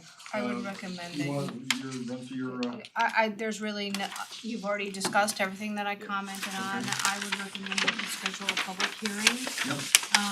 And suggest a resolution be drafted. Right, Bob, you have some technical notes for the applicant, for Alan and Jerry? I was gonna say, Bob, I did review your comments as well, and we will address. Okay. Yeah, I have no problem if you're gonna prepare a resolution, just put them in as conditions. Okay. Prior to the signing of the map. Okay, very good, so The resolution and hearing and the same. yeah. Yeah. So what we could do is Public hearing and we don't resolution. need any more material, right? We have the material No, we I need. don't think we need any more. I'm sorry, Chairman, just to clarify, so, when I spoke about this with Jerry, so there are no, they're gonna be able to work around the trees, and when I say the trees, there is a replanted row from Nickage, so there is like replacement trees sort of running the front of it, that doesn't show up on the drawing. When I visited the property, I went, oh yeah, they planted. And they're all doing very well, as a matter of fact, so I just mentioned it to Jerry and said, so whatever techniques you need to do to, install this, just make sure that these trees don't get Right. impacted, because then that steps on the replacement requirements for the construction of the home, it just gets muddy quickly, so. So I think we should include in the resolution some sort of acknowledgement of that, and that the applicant will take the proper steps to protect the viability of all those trees. Alright?